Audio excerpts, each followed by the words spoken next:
there's Bright, Esilfu Kumi, and then there's Banasco, F and Paul Ansa.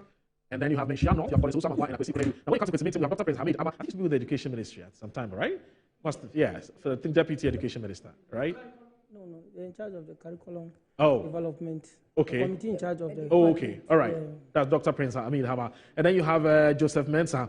And then you have Bibiana, you also you have Kingsley Abuaji Jedu and Alfred Obeng Boateng. Is it the same Alfred Obeng Boateng, you know? The boss guy? Boss, okay. Boss. Yes. Right, then you have Christopher Dai. That's Bibiana, and also Bekwai. It's a dollar man. Dollar man, eh? Right, so there's Navrogo Central. That's Joseph Kofiada. And then you have Tangoba Abayage. Now, Domi Kwabinyama Kukui and Sarah Joseph. Atema West, we have Kwesi Poku, Bosompem, and Keku Kwesi Amuzwa.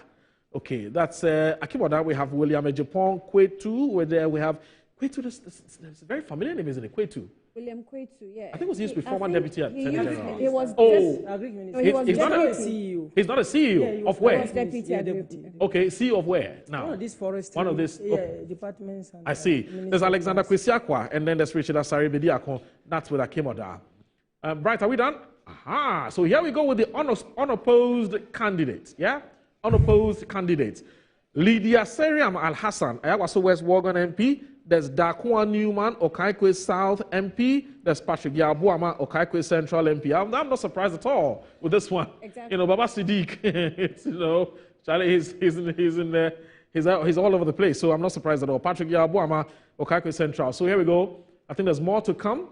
We have Yusuf Mustafa Yagaba Kubori MP. Now, this seat is traditionally an NDC safe seat until this guy came and won it. So it makes sense. I'm sure that he's been made to go unopposed, maybe to consolidate the gains that the MPPs made there. Now, Tahidu Abdul Razak, Chereponi MP, well, and I can understand that. Then you also have Techiman South MP, Martin K.A. Mensah Kosa. Wow, that's him. That's the Deputy Local Government Minister, right? Yeah, so here we go. And then you have Alexander Jan, Kentampo South MP. There's Ambrose Derry, Nandom MP. There's Benjamin Yabua Setre, Tano South MP. All these guys are going unopposed. Okay, so that's my schoolmate actually. That's Paul Aprekum Chum. Wow, Doma East MP. That's John Peter Amewu. He's the Hohoi MP. Yeah.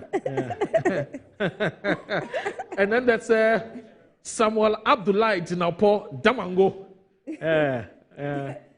Are you surprised? Yeah, that's him, right? I'm not surprised at all. No. He's also going unopposed. Yeah. I don't understand you. No, he's our friend. Yeah, so that's Sami Jinapo. That's Damango. Are we done? Bright, are we done? Or we still have more to go? Okay, so we're done. All right, so I'm going to take my seat, and my colleagues, Annie and Bridget, will take over. Annie, it's good to have you again. It's good to see you, and Bridget as well. So, Annie, I'll start from you. I mean, do you have any favorite constituency you're keeping an eye on? You want to see how things are going to play out? Interestingly, I have an eye on the Dom Cabinet. Okay, why? First of all, because it's a woman that's there. Right. You know, sometimes sympathy plays to the advantage of women. Sometimes. I'm careful there. Yeah. Choice of my words. Yeah. But considering what has happened, I'm not really sure. What has happened? What's happened with Adwoa Safo? With her absence. Yeah. I'm not sure if the people will still consider, or that will play to her advantage. Right. Because you hear a lot of the constituents complain, but at the same time, you have some who still, you know, love her. So I'm really anxious and eager at the same time to know how it will play out in her constituency. And do you fear for her that she may not survive? I fear for her because as much as I'm not really happy with how she went about issues, I'm also a little considerate and nervous, you know, for her. I feel she's gone through a lot, considering some of the issues that came up. Yeah, post-childbirth. Exactly, post-childbirth and all. I mean, I think she has really gone through a lot, and I'm not sure how she can handle all this if she's lost some weight. Some weight, you know, if she, you know, has to take on the challenge of losing her seat again. That will add on to the challenges that she's faced in the past, you know. So, honestly, I don't even know how. It's definitely taking a toll on her.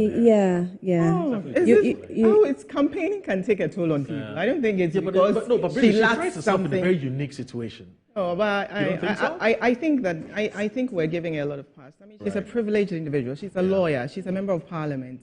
Was a minister. The kind of access she has, millions of Ghanaians don't have that. Right. I mean, I don't think that anyone should feel pity for her. If anything, they still have a stronghold, especially in Taifa, North and South. That's where, the Crystal Safo has a strong influence. So the thing is, if she loses, if Michael Quay Jr. wins, they would need her support. There's no doubt about that. But I don't think that, I'll feel sorry for her if she lost. I don't think that, yes, I can relate to having postpartum depression and all that, but I don't think so, and she hasn't said so.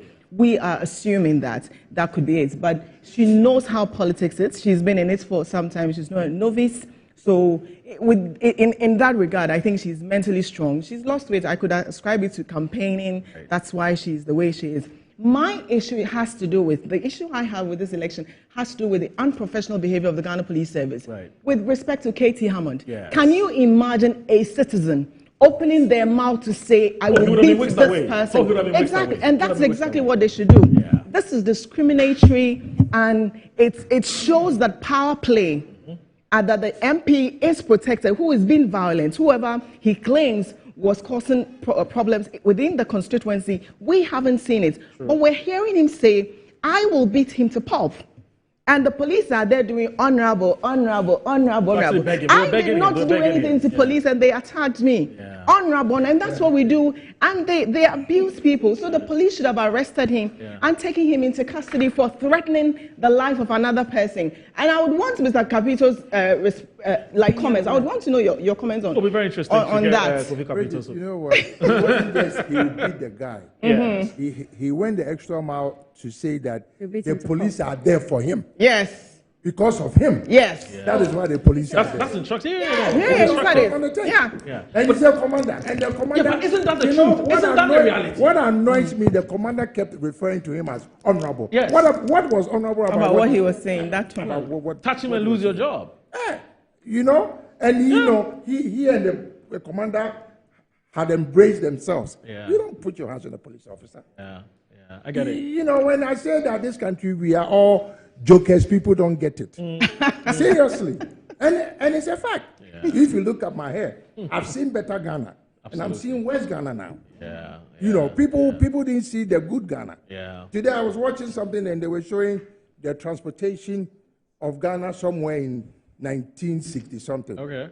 It was beautiful. Yeah. Bone shaker. Do you know what bone shaker? Yeah, bone shaker. Yeah, we started in secondary school. You see, but the cars, the drivers, even the passengers behaved. Yes. Now, fast forward, 2024. What do you see? What we are seeing, people don't even queue for buses anymore. Yeah. Opera Square, that was the central bus station. Yeah. That was where all buses departed to and then came back to Accra. What do we have? And then you say somebody says you don't like somebody. Yeah. No, I want you to do a better job so that I'll praise you. I saw a video sent to me by a friend of mine about a guy in Benin. If this guy can do this with only cotton. They don't have anything. It's only cotton. And one person can do this. You also have an election. It's not some even Russia, they have elections now. China also has elections. But the question is, why are we doing to? I've always had issues with Katie Hammond. Why? He's rude. Okay, he doesn't respect. And I'll tell you the reason why. As a consumer protection CEO, when he came in, my concern was how we're going to pass the consumer bill. I've written to him 3 different occasions. Even acknowledgement of the letter, 0. Wow. And he's a minister for trade. And then he comes and then alleges that there's conspiracy about some people conspiring to inflate prices of goods in Ghana. How the hell? Let's see how we can hold somebody responsible. Yeah. You don't do it, and you're accusing businessmen and individuals. You see, when we give, I get irritated. See the people who are queuing. Okay, if some of them are not lucky, they might even be beaten up because of somebody. And then you get the nod to go and represent them, and you don't respect them back. You know, Bridget, I have an issue. I've had an issue with Katie Hammond. Even the way he talks annoys me. Right. He talks as if he's talking to small people in Ghana. You know, he's what? Intellectual intercourse. He's the one who said that. Right. Dr. Tuboy, I'd like to get your thoughts on it as well. First of all, generally, what you have observed, and with that incident, hearing a member of parliament say, I will beat this person, bearing in mind that the last time an MP threatened a journalist, he ended up being murdered and nothing happened to him. Kennedy Japan. Your microphone, sorry, is off. Yes. Yeah, thank you. Yeah, the first thing remains that politics, instead of serving, has assumed some kind of powers. Right. That, the citizens rather are kowtowing to, political dictates.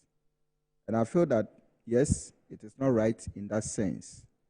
For us to get to where we want to get to, I think that we must allow institutions to work the way they are supposed to be working, but not just to succumb to some political bigwigs that we have actually elected to lead us. Yes, from the way Katie was talking to elsewhere, you don't have that strength to do that. You can't even go close to the police officer. And there are channels where you can put your grievances, if you feel that things are not going right. But the country where we live and we find ourselves, it more or less like the person who is even there as the commander is politically, influenced. And so, is it really a political influence or structural influence? I mean, he's a police officer, and he says that his presence there is to protect the MP. If it is a structural influence, Katie Hammond wouldn't have done what he did, and he wouldn't even. Let me just come in. Remember the analysis made by ACP Agbajo? Yeah. This is exactly what he was referring to. Yeah. The whole police institution is headed by the vice president. Yeah. So the structure is neither here nor there. It doesn't, and this is a whole periodic problem. It's not just a today governmental problem. So every government in office obviously will inherit that system. The police service. So if you are in government, you already feel entitled and protected. Exactly, that one is there. All right, but here is a case that what I'm trying to refer to. Probably transfers are dictated by a certain political, commands. All right. We are in this country. We've heard that even for somebody to enroll into the police service or the military, you must belong to a political party or class to be able to, get recruited. So if a commander was recruited under a particular, regime. Regime. Yeah, regime. Obviously, you pay homage to that. Exactly. Exactly. So that's what I'm talking about. Yeah. And you realize that for the commander to probably have lost authority and keep referring, honorable, then probably he's also afraid of his position. Because if I'm not careful and I don't, lie low to whatever you are saying, by the time you get to Accra, the next thing is that I am gone. All right. I think it happened. There was an MC in Takoradi who was stopped. I think he tried to jump and the police officer did very well. And he said, oh yeah, remember your transfer. What's his name? There was a deputy interior minister. Yes. What's his name? I've forgotten his name. We came from Washington together. Yes. What's his? Is it a champ? No, it's not a champon. But it's just to illustrate how powerful. The policeman was doing his job. Yeah, and he said, even if they transfer me, I will still go. There was a queue. He was jumping. Cars. Yeah, he was using the guy came around and he was even eating. Yeah.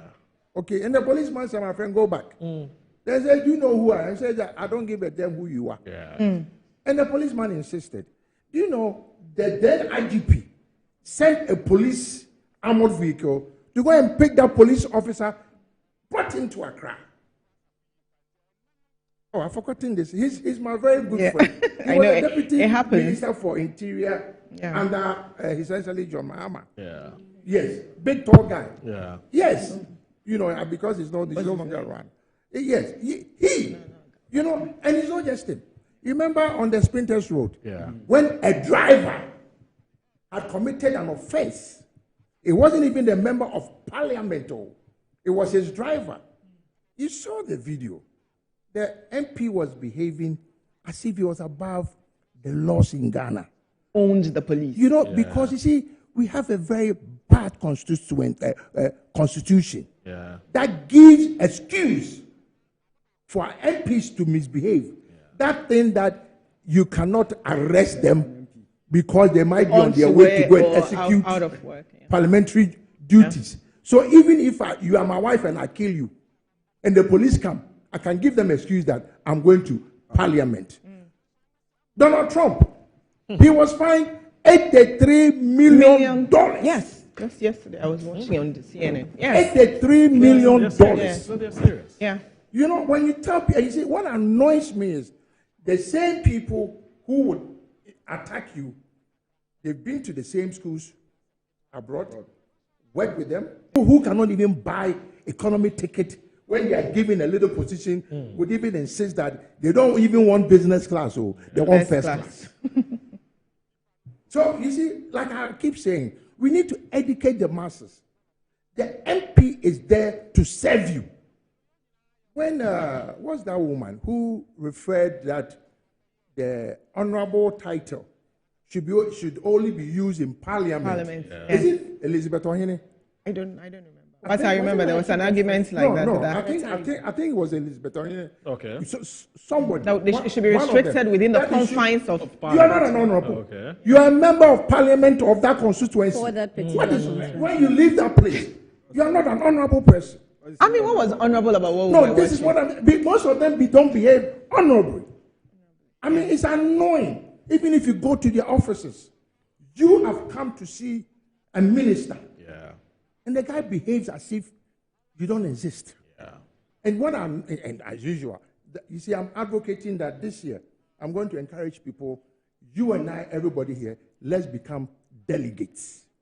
Because if you leave the delegates to that cousin of yours, who begs you for money on a weekly basis, to decide on election day what is going on, that by calculation, somebody has spent 9 million cedis. Yeah, I was right. It was a Chief Justice. It was a Chief Justice. Yes. For the Chief Justice. Okay. Yeah, Akufo. That leave the honorable title within the chamber. Yes. Once you come out of the chamber, you're no more honorable. You are no more honorable. Because the British people whom we are copying from don't even do it that way. We copy, wrongly in Ghana. Don't worry. Everybody behaves, he's better than you because you were, excuse my language, stupid enough. Wake up in the morning, go and stand in the line, vote for him. Okay. So this is what brought about that. Safo Akufo on Tuesday scolded 2 MPs who had written honorables as titles in their writ brought before the court challenging the appointment of the gender minister, Utiku Efisa-Jaba. Oh, okay. So in the writ, they wrote as part of the title, honorable, blah, blah. It's on their letterheads, though. It's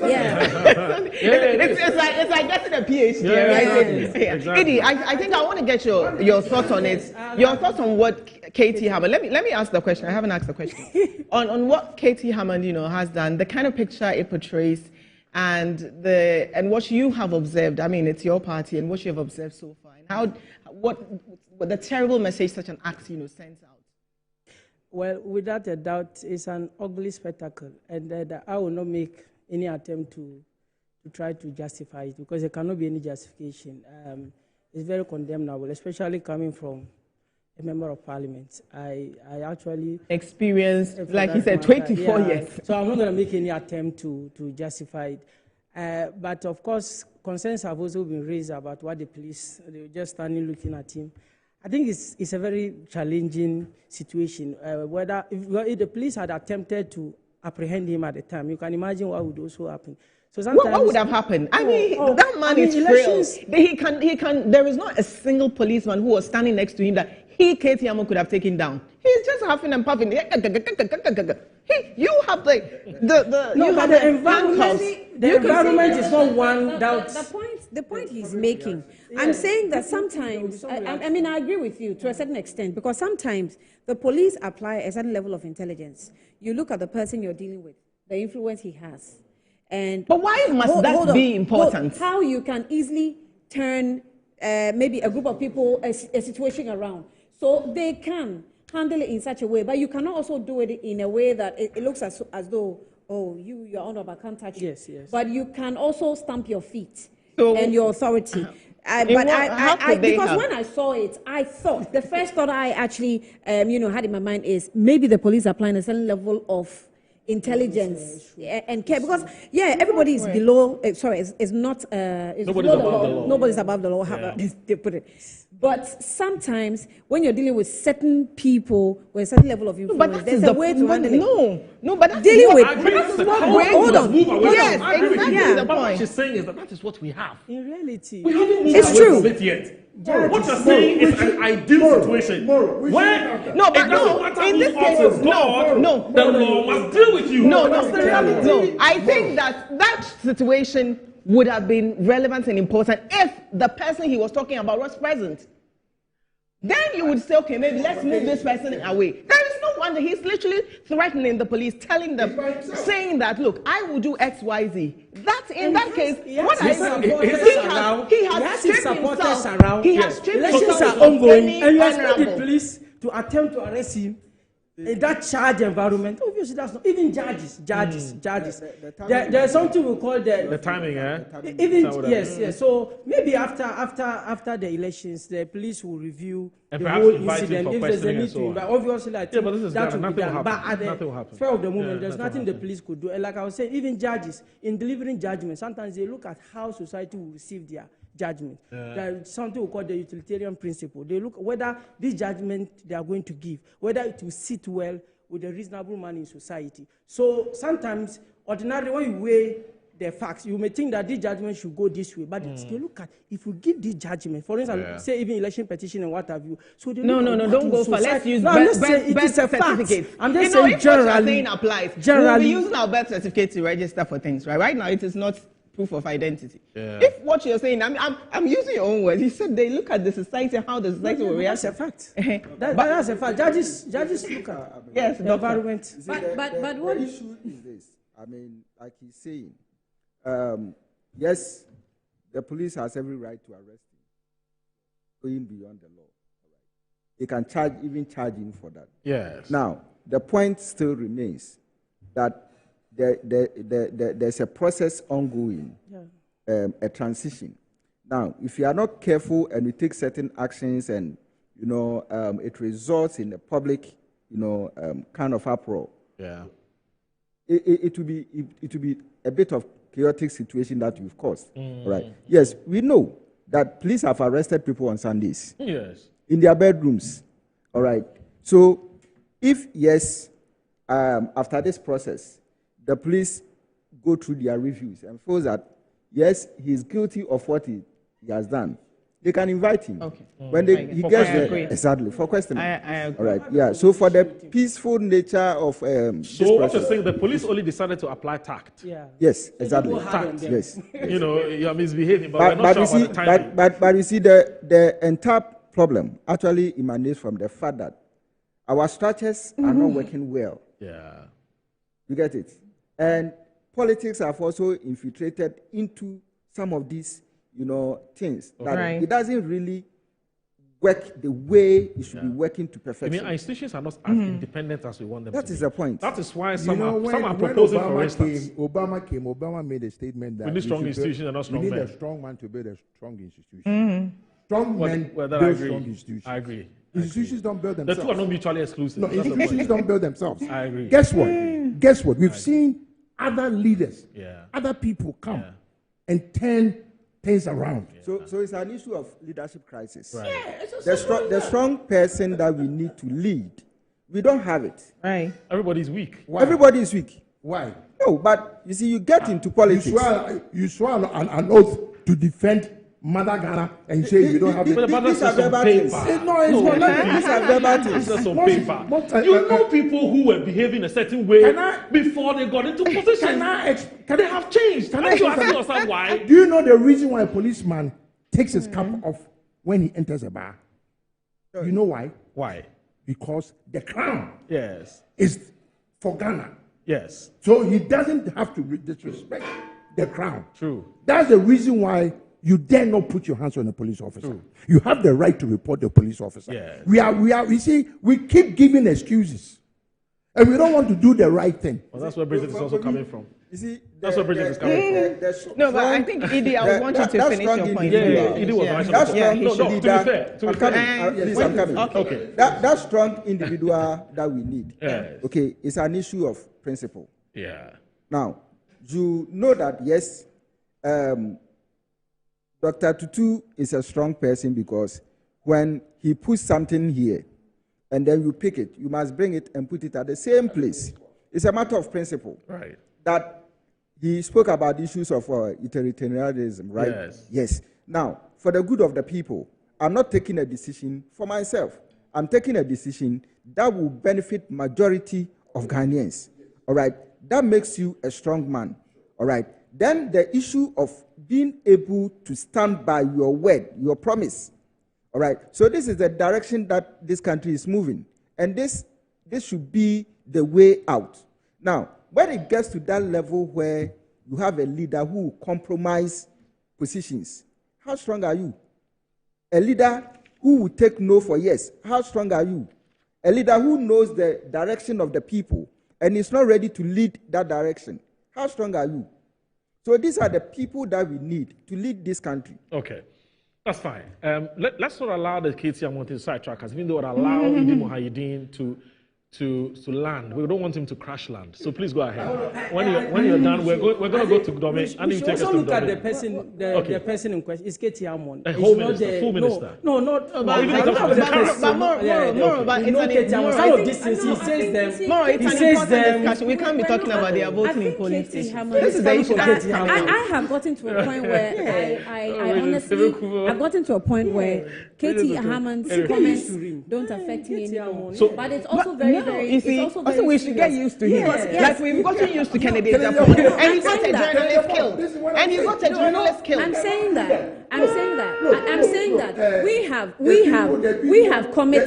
we have committed a very serious offense against the people by engaging the likes of KT Hammond and allowing him to lead. By allowing him to lead a group of people. Boycott Because listen, I'm saying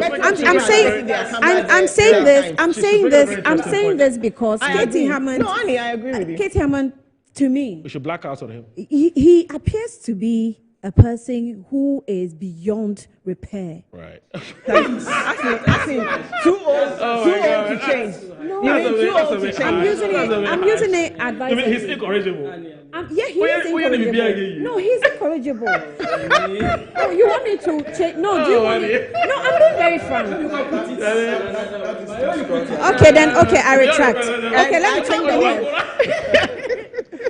I can't believe that the person who used the strongest word wasn't me, was Annie. No, let me finish. Let me finish. Let me track the word repair.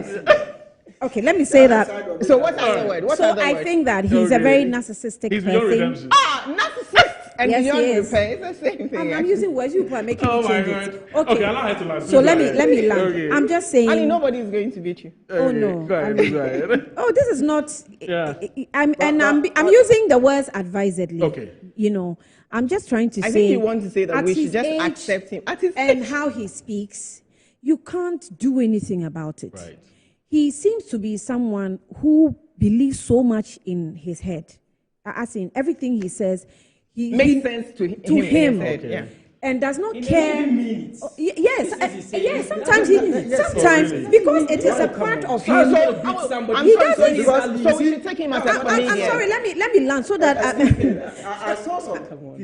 I saw some level of, in quote, jokes in what he was saying. Yes. Jokes. Yes, I will beat him, and I'll beat him. Yes. Okay, and he gave two different. At the post. Beat him physically. Yes. So you see, is it true? If what Beatrice said is true, okay. Can't we see that kind of fragility? How can he stand this young man? In fact, pound for pound. In fact, let's spend some time and do a speech analysis on the statement he made. Let's take our time. I'm looking at him as K.T. Hammond as a person. If you look at Kennedy Ejapong as a person, these two persons, do you think you can ever change them? Right. It's either we want to change them. So we should blame the media for continuously platforming them to make such violent statements against people, because it was the media that he used. Sometimes or oftentimes do not make any statement that goes to the benefit of the society. Sometimes they do not even know the influence they're having on other people to push them.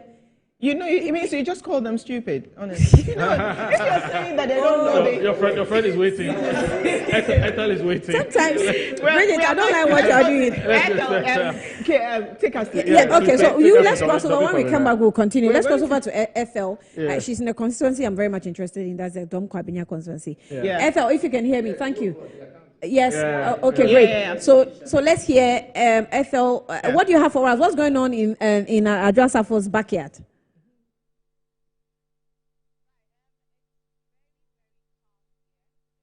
Floor sound. Can we have floor sound? Floor sound. Constituency. Some of the.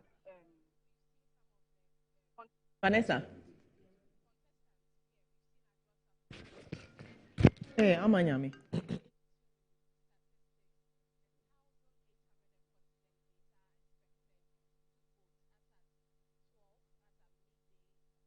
A 1,000 delegates have voted.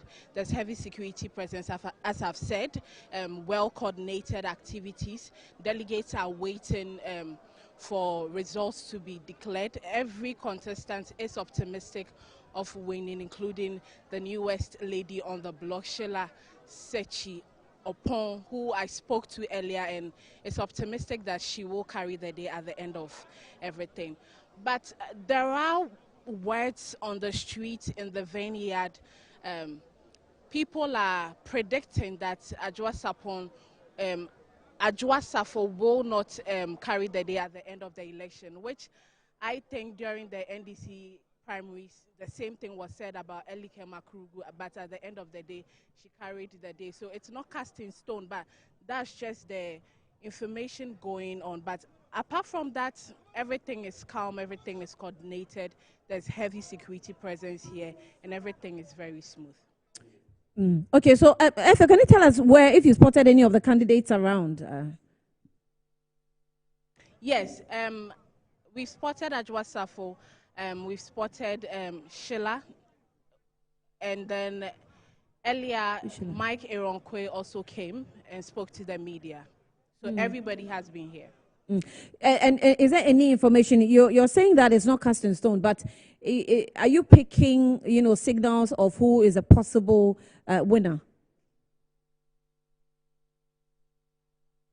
If I'm to rely on what is being said, then Mike Eronkwe Jr. will pick the day. But as I said, voting is still ongoing. We don't see what goes on in the ballot box. Adwoa Safo doesn't look like a delegate's favorite right now. Wow. So I would say Mike Eronkwe will carry the day. And Sheila, I spoke to, is optimistic. So when you saw Adwoa, what was her demeanor like? Did you read her? Were you able to tell what was going on, in her head? Adwoa was in high spirits. She was with her fans and at her tent, so she didn't look bothered. She's in high spirits. She's greeting everyone. She's enjoying the process. She has some yogurt or some biscuits with her. Oh, she did. No, today we are just going with handshakes. But how about the security situation? I mean, I can see behind you. It's Bridget here, Ethel. I can see behind you fully armed police officers. What more can you tell us? Has there been any incidents? When I say incidents, I don't mean bad, but what can you say generally about the security presence? There hasn't been any cause for heavy security intervention, but then there are a lot of securities on standby in case there should be the need. They will step in. Right. Ethel, thank you very much. I think you'd fasten your seatbelt. It's going to get hot, especially during counting. So we'll definitely cross over and come to you for more on what's happening there, especially the contest. You know, the poll says is between Michael Quay Jr. and Sheila. No, it's a Sheila. Sheila, actually. Adwoa Safo said, no, I'm saying the poll. I'm speaking to a poll by Global Info Analytics says. No, Adwoa is third. I have it here. See, Adwoa is third. Yes, so she's not second. Yes, really? So it's between Michael Quay Jr. and Sheila. So, yes. Okay, so Global Info Analytics poll is suggesting a race between the two. Not Adwoa Safo is not, and that's what is scary. Yes. Exactly. Yes, they were yes, undecided. I agree. So we want to see how that goes. And it takes Adwoa to number 2. Oh, yes. Okay. So it could. But it's a May situation. Yes. That's the thing. That's your number. So tell us. Okay. Okay. So it's not game over for Adwoa. So it was.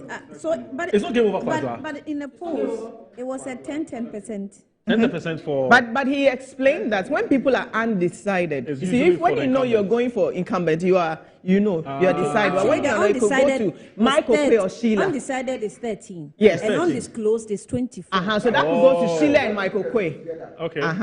Your mic. Sorry, your mic. So that will be about. When you put the two together, the undecided and the distant. 13. And the undisclosed. Undisclosed. That's 37. And Adwoa has what? 10%. So if she's able to flip them, yes, it could. I understand? Get you. I get it. So normally when we are doing such calculations, it is not just to say that the poll says this is what this person is getting and this is what this person is leading.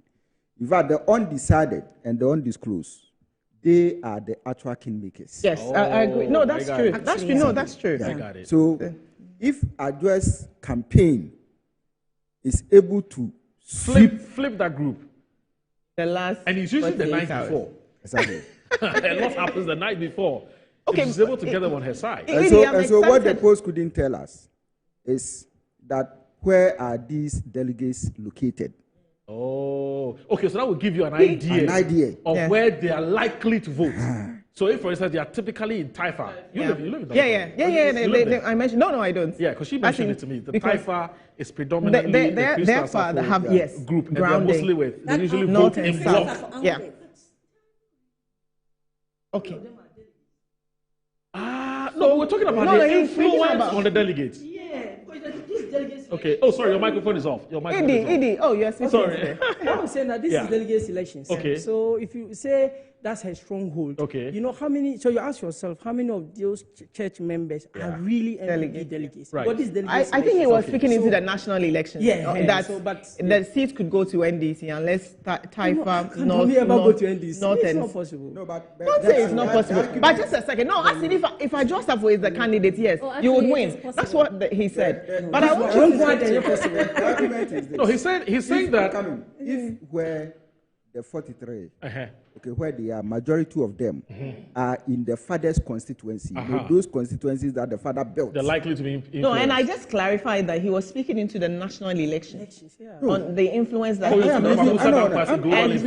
I'm even looking at the delegates. Yes. I'm talking about delegates because the delegates are not. They don't come from one particular place. Yes, and I agree with both points. No, and I agree with both points. How many of them are coming from Dome?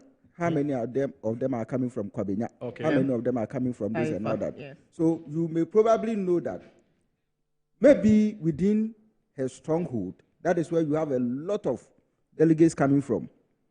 Or even the 43, majority of them are coming from there. And they have certain religious, social, political relationships in there. Right. And which can change, those ties can change the results anytime, any day. I want you to speak to the fact that you piqued my interest when you said you are from the constituency. So I want you to speak to what is going on there as a constituent and as a member of the New Patriotic, what you have picked up. Is there anything we are saying with respect to perception, with respect to the polls? Is it anything to go by that Michael Quay is in the lead? Is it what you're picking up? Is Before he does, I'll beg of you. Yes. I'm told Jeffrey Mauto has been on standby for a while now. Where is he? And he's actually at Adwoa Central. Adwoa Central is also a very interesting constituency because the regional minister, who is the chairman of RedSec, also the MP for Adwoa Central, is coming up against the former the former Greater Accra youth organizer. That's Moses Safo. And he has the backing. And Moses has been complaining that, look, to come up against somebody who is a chairman of Regional Security Council, the IGP should intervene. So let's see what's happening in that constituency. Jeffrey, what's up? What's going on? Asmoro, thank you very much.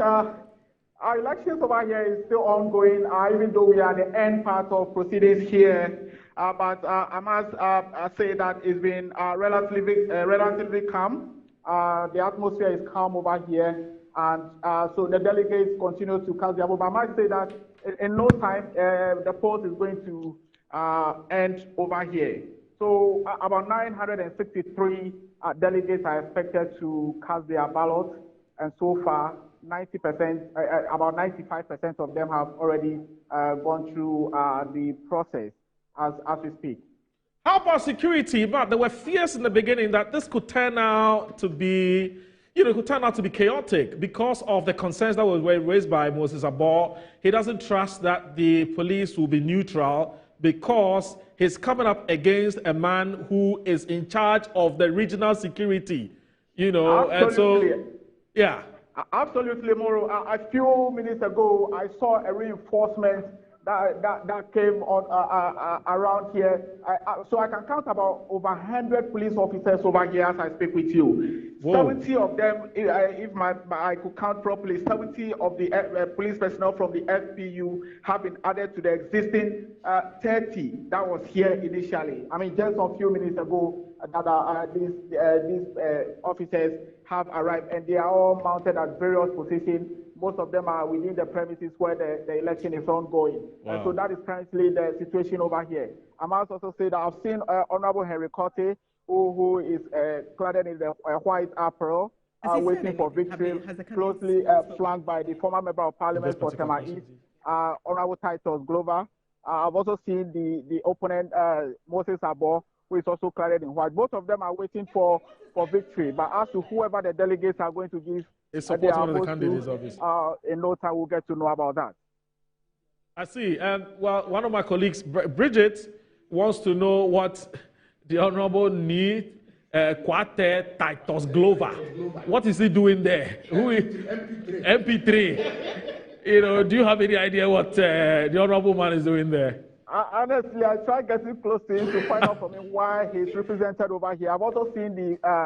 He tried getting close now. But after the elections, he will definitely give me some word. I've also seen the Tema West Municipal Chief Executive, who is also sitting in the company of the minister, who is also the current MP. But all of them are there together with some party members who are supposed to be members of the party hierarchy.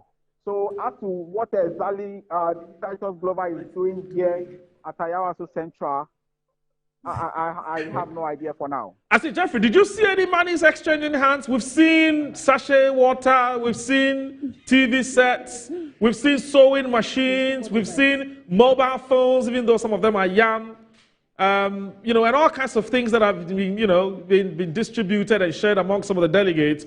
Did you see any such thing in Adwoa Central? Well, I haven't seen any such thing here. Since I came here, I've not seen any distribution of money or any item. What I saw was food that was being distributed. I'm sure that is coming from the camp of Honorable, the incumbent MP, who I'm sure. What did you say you saw, sir? Again? I'm saying that it's food. That Oh, I food. saw them brought food. Okay. To the delegates. That some of them are even eating as I speak with you now. Okay. For money or any other. So who is sharing the food? So who? The regional minister. Okay. And you said it's the regional minister who is going around sharing the food? He's not doing that in person, but I saw a lady. You know, they are grouped in different locations. Okay. So Henry Cotter is seated somewhere, and then the opponent, Mr. Adwoa, is also sitting somewhere. So definitely, the food was sent to the side of or the camp of Honorable Henry Cotter. Okay. I have not seen his opponent. You haven't seen the food from Moses Adwoa's camp? Okay. I'm still here, so I'm monitoring the situation over here. It's been relatively calm. It's been so calm. Wait, voting is over. Is he saying it's over? The involvement of small police personnel is what bothers my mind a little bit. But I'm here, I'm watching, and whatever comes up, I mean, our viewers. Jeffrey, thank you. Jeffrey, thank you. Thank you very much. So, you know, my thoughts. I know at first I started with the police, violence, and all that. Yeah. And another thought. This is New Patriotic Party primaries, and they were to close at 2 p.m. As at 2:20, there are people in queue voting. Yes. And a national election, EC wants us to close at 3. Population of what? Over 10 million, maybe 10 to 15 million. Yeah, about 15 million to close at 3. Don't tell me there will be more polling centers, but just look at it. Without time, education, how? You mean what we're beginning to see? It's an indication of the impracticability of that policy proposal. I get that. Close elections at 3. I get that. So if at 3 you have that's being contested for now. Oh, I know, but I'm just saying the proposition itself. I'm just trying to say that the New Patriotic Party to say we're closing at 2. I remember Dr. Bawumia saying, I mean, but to think of it, to think of it. You know. Okay. Right. Yeah. No, but guess what? Well, you know, if we're saying 3 o'clock is not good, we should maintain at 5 o'clock. And the EC says, well, what typically happens with the 5 o'clock is that sometimes people, I mean, the voting goes all the way to about 7 p.m. in some cases. It gets dark. Because EC materials get to some constituencies at 12. So that's what they should deal with. Rather than bringing the time back. They should work on their because I see some wisdom in there. Because the earlier the polls end, the better for all of us. With the suspicions about lights are off, and then what happens when the lights they go off and all, and that kind, and that sort of. But anyway, that's another conversation for another day. If you run elections and you close polls at 5 p.m., it has been effective for some years. Right. And then you want to make changes or reforms. Not at time. What makes you think that it is bringing the time back courts that's going to solve the problem? Rather look for a solution for the darkness. Lights are that's what the challenge is. Look for a solution for the even if there's a local fault, someone will really need to wait. We have, you see, when it comes to movement of persons to polling stations, there's so many challenges that also restricts people from even getting to polling stations. Already, what you eat is a problem. And then we are now going to restrict people who are even finding a problem moving from one polling station to the other. Sometimes the polling stations change. And you go here where you know you usually vote, and they will tell you, it's been moved to here. Well, and then you are moving about. Well, you'll be denied of your vote. This is a testament to how realistically now, it's not something that can be done. And not in this election. Even if they want to try, it shouldn't be in this election. Okay. Likewise, the November date. So, yes. So back to... Once you are in the queue, what is important is that you should be in the queue before 3 p.m. So just try and be in the queue. Once you're in the queue, if it goes beyond 5, it's not a matter of just trying. No, you should just get. It's not a matter of just trying. Because if I move to a polling station, I'm used to that. I know I always vote there, and I go and it has been changed. It's not me not trying enough. And also, as long as you know the elections are not being held in Greater Accra, because the Greater Accra problems are different. Dr. Bernard Tutu Banahene wants to leave us shortly, so I'll get him to get. So, is there something on your mind you want to share with us briefly before you go? Because I know you have to attend to something else. So, one of my interests. Is there any constituencies? Yeah. It has to do with the Adwoa Safo. Go ahead, please. And obviously, you see, I think 2 ladies, one gentleman. One, it tells me that, the Ghanaian woman is ready for politics and should be encouraged. Right. And I'm also of the opinion that the competition is still open, and we probably may want to leave it to the final result to see what happens. Again, my general views about this particular primaries is the fact that I realize that the MPP as a party is now waking up from its slumber. One, in the sense that they've been able to put certain, rules down. I mean, with the issues of phones not going into the ballot, for people to be taking pictures and all that. Right. But I feel that one key thing that they should do, in future elections, has to do with laws that will regulate, monocracy, undue influences on delegates. Do you see it's getting worse? And the yes, question is not even for NPP, but in the election, yes, our election. In fact, from 2008, right. All right, where the MPP, came strong on distribution of monies in the form of bribery and all that. Up to this time, I think that this time it has even gotten worse. And if the party doesn't sit up, what it means is that in future it will erode the image of the party, and that would be a serious thing for the party to fight back, because now people are now talking about it and seeing it as very wrong, linking it up with corruption and all negative behaviors in politics. And so I believe that if the party means well for this country and for itself in terms of posterity and all that, then I think that they should put some kind of stringent measures, in place so that they fight against, money and all that. Because you see, it has been discussed extensively in the media and everywhere that the rate at which people are spending money, I mean, millions of dollars needed for you to win a presidential election, thousands of dollars for you to win a parliamentary seat. I mean, where are you getting that money from?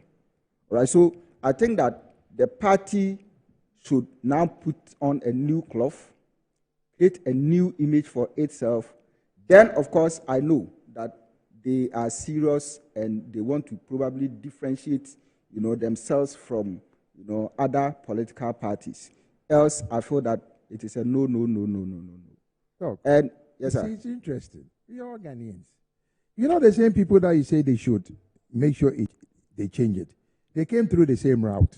Look, I've been involved in elections, and let's not sit here and pretend. Look, elections, you need money. But our elections, we pay bribe. Yeah. That's the difference between proper elections.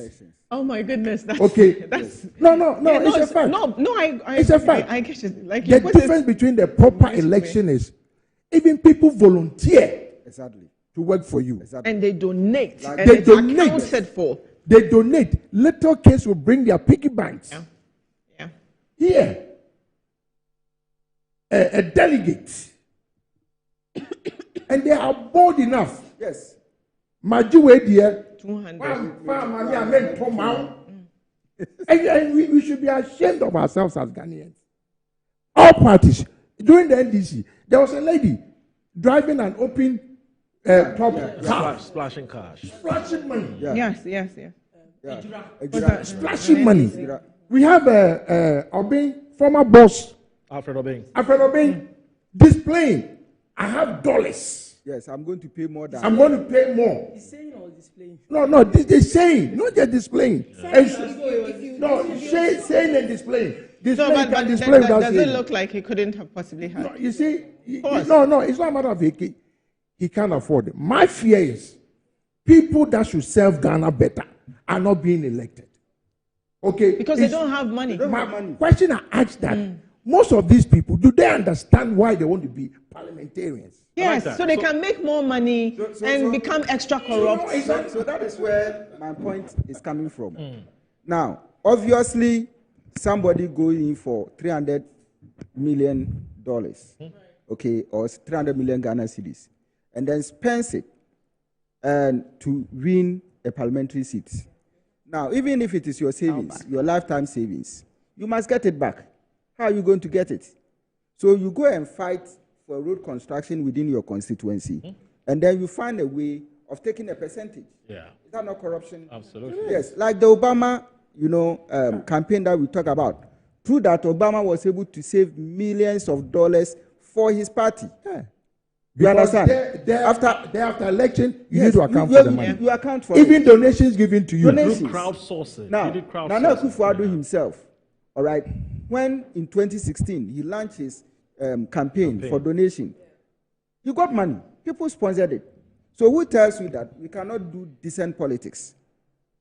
You understand? We can do it, but the way we portray ourselves and the kind of intentions that we have, that is what is killing us. I get it. Now, at a point in time, Bantima, people were sharing cars. People were, yes. Let me tell you my own story. Because he has to leave, I want him to let learn. me get that before. Okay. 2012. Yeah.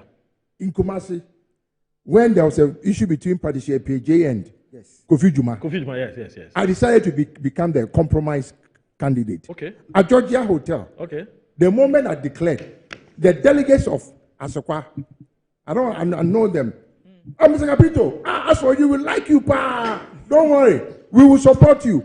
You know what? We will give you 50% discount. How do you give me 50%? I swear. We will take. Mine. Take a discount. They will give me a discount. Yes. Then they had the audacity to tell me that before I leave, there's a woman that sells credit. I should give them money so that, it's not gimmicks. It's annoying. And then I look, you see, to me, the man who is telling me to give me money, I don't want to downgrade any human being. My watchman is sensible than that man. So how do I stoop that low? This is what I'm asking. Look, that's one of the major reasons why my candidate that I support, the Afafanto movement, Alan, left the campaign. Hold on right there. I like where you're coming from. Doc, thank you very much. It's been, you're done, pretty much. Okay, thank you so very much, Dr. Bernard Tutubu Ahene. I'm sure we have to go to, I'm so grateful that you made it pass by, and have a wonderful day, sir. Thank you. No, you and I, we should talk. We have to go to... Let's go to Ablikuma West. Wonderful. Yeah. Wonderful. Let's go to Ablikuma West, where Esla's constituency, to find out more. Martin Ajay is standing by. Martin, thank you for your time. What's going on there in Ursula's constituency? What can you tell us? Right, Annie. Yes. Let's say so far the environment has been very peaceful. As I speak, counting is done. They are now waiting for the UC officer to formally an upset. An upset. He's on this one. Honorable Judge 360. Looking at how things are going, it looks as if Honorable Osla is very, very comfortable because he has almost majority of the people around supporting her. She's been telling people to be calm until the final declaration is done. But I would say here, they were expecting 1,108 electors or delegates to vote. Out of this number, speaking to the municipal electoral officer, he says they've not had any challenge or problem with anyone so far. The place has been very peaceful, and he asking us to hold on until the declaration is done. Then, if there's anything, he will speak to the media. So we are still waiting until the declaration is done. Then we will come back to studios. So, Martin, voting is still ongoing, right? No, they are done with voting. They're done. They've done the sorting. They're now doing the counting. Okay. So, yeah, we are waiting for the declaration to be done. Okay. The candidates, who have you seen there? Okay, so here they are two. The Honorable Minister for Communication, Oslousu Ekufu, and one Ronnie Nico, Mr. Ronnie Nico. They are only two here going into this race. Right. Any information that you're picking who the possible winner could be? Right. I would say it looks as if things are okay for the incumbent MP, that is the Honorable Minister for Communication, Oslousu Ekufu, because it looks as if majority of the people around are cheering her up. I believe that she has the majority of support around. But she's calming everyone down to hold on until the final declaration is done. So we are here with. All right, Martin, thank you for coming through Abdul West there. But, some of the results are already coming in. Swedro constituency has come in. Honorable Nyako, who is incumbent, he pulled 194. I'm sure the producers will put it up on the screen soon. Controller, Accountant General, who was going, and we were trying to stop him, but he didn't listen. He pulled 94. No, he pulled 94 votes in the Swedro constituency. Yeah, and Jerome pulled 10 votes.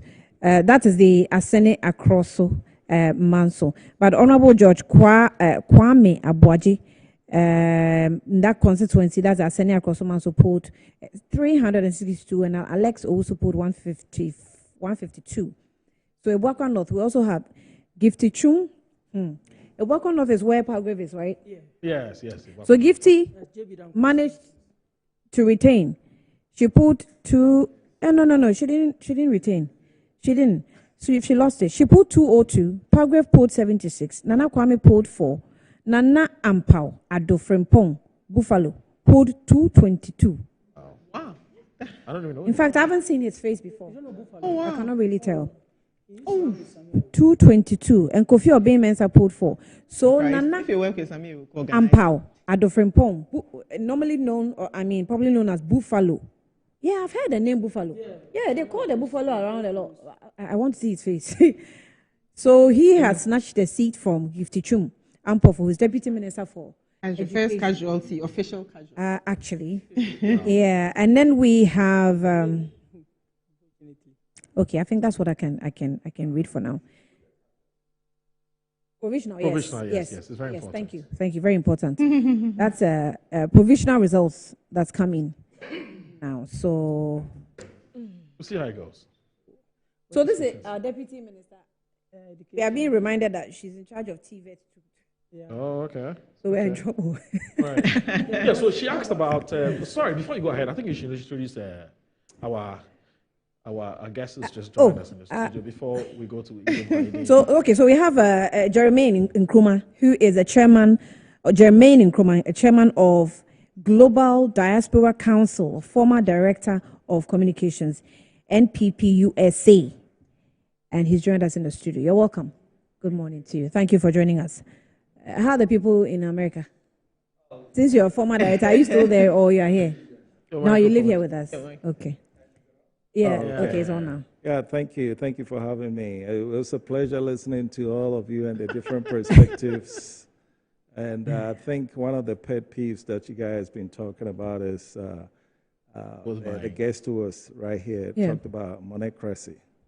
We don't solve that problem, we're not going anywhere. How can we solve that problem? Simple, very simple. In fact, interestingly enough, the same MPP USA that you talked about, we brought an idea called OMOV, O-M-O-V, one member, one vote. Most people say one man, one vote, but one member, one vote. Well, I was sent here with that package when McMahon was chairman. Okay. At the time, there were 2,004 delegates that made all the selection. And my trip here actually coincided with a 3-hour conference at a trade fair. So when I came, I was sent here to argue for OMOV, one member, one vote. And Chairman McMahon made the point, and it made valid sense at the time, that they've actually used that argument to negotiate the expanded delegate system. So we went from 2,004 people making a selection to now 208,000. We thought we had fixed the money problem. Now we know better, right?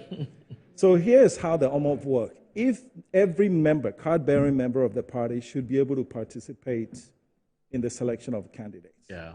So numerically, you can potentially go from the current 208,000 to as many as 3 million. Yeah. Why do I say that?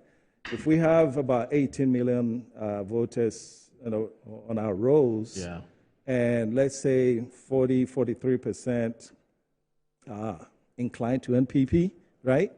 Now you're looking at about, whatever the numbers for, maybe 3 million or so. Yeah. Actually, about 6 million. But if you, not everybody who's inclined to MPP would be a card-bearer member.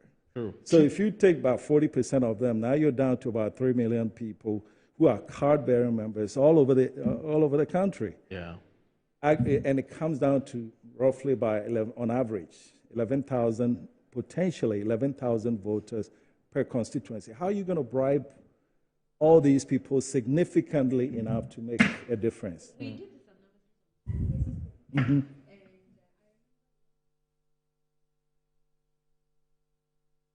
analysis.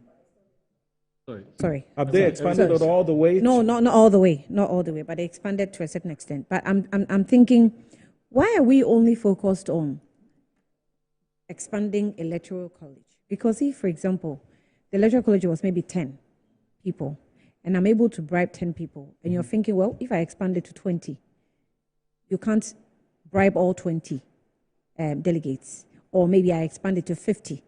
I don't have the financial capacity to bribe all. But I'm able to say out of your 50, I'm able to bribe about 30.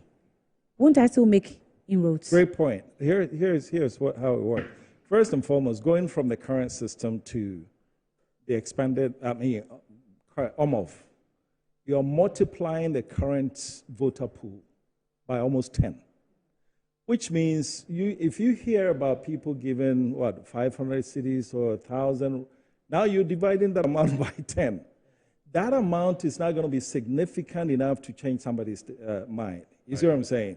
Because if you give me 500 cities or 1,000 cities, that's hefty.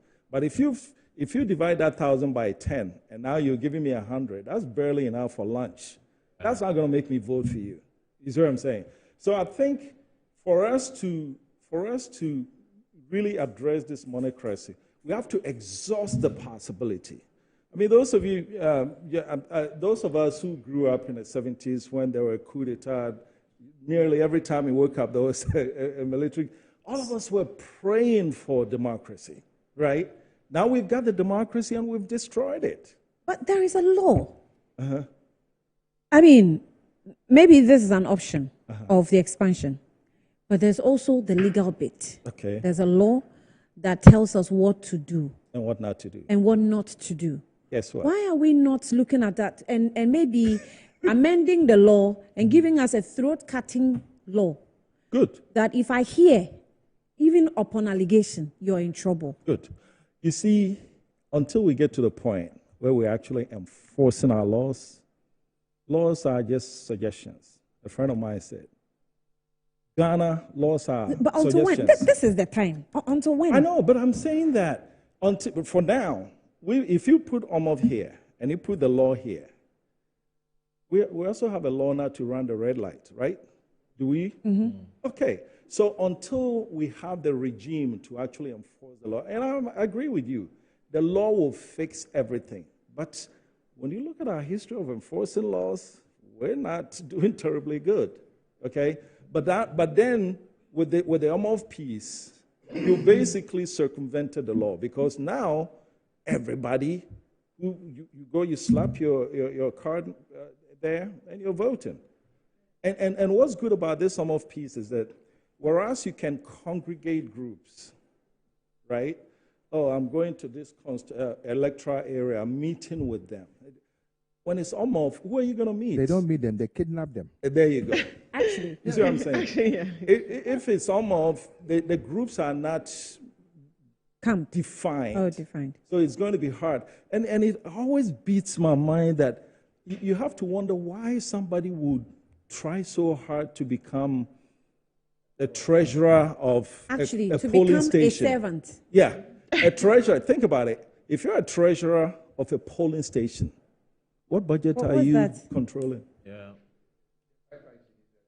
Yeah, but the fact that people are working so hard, fighting to be treasurer at a polling station, is because they want to become a delegate, so that when the cocoa season comes, and so when you shoot all that up in the air, I think I'm praying that they need to go and pick up OMOV, dust it up. If they've lost it, we have a version MPP USA, we have a version and we can revive it. I think almost, and I'm not talking about going from here, just go all the way. If you're a card-bearing member, you get to vote.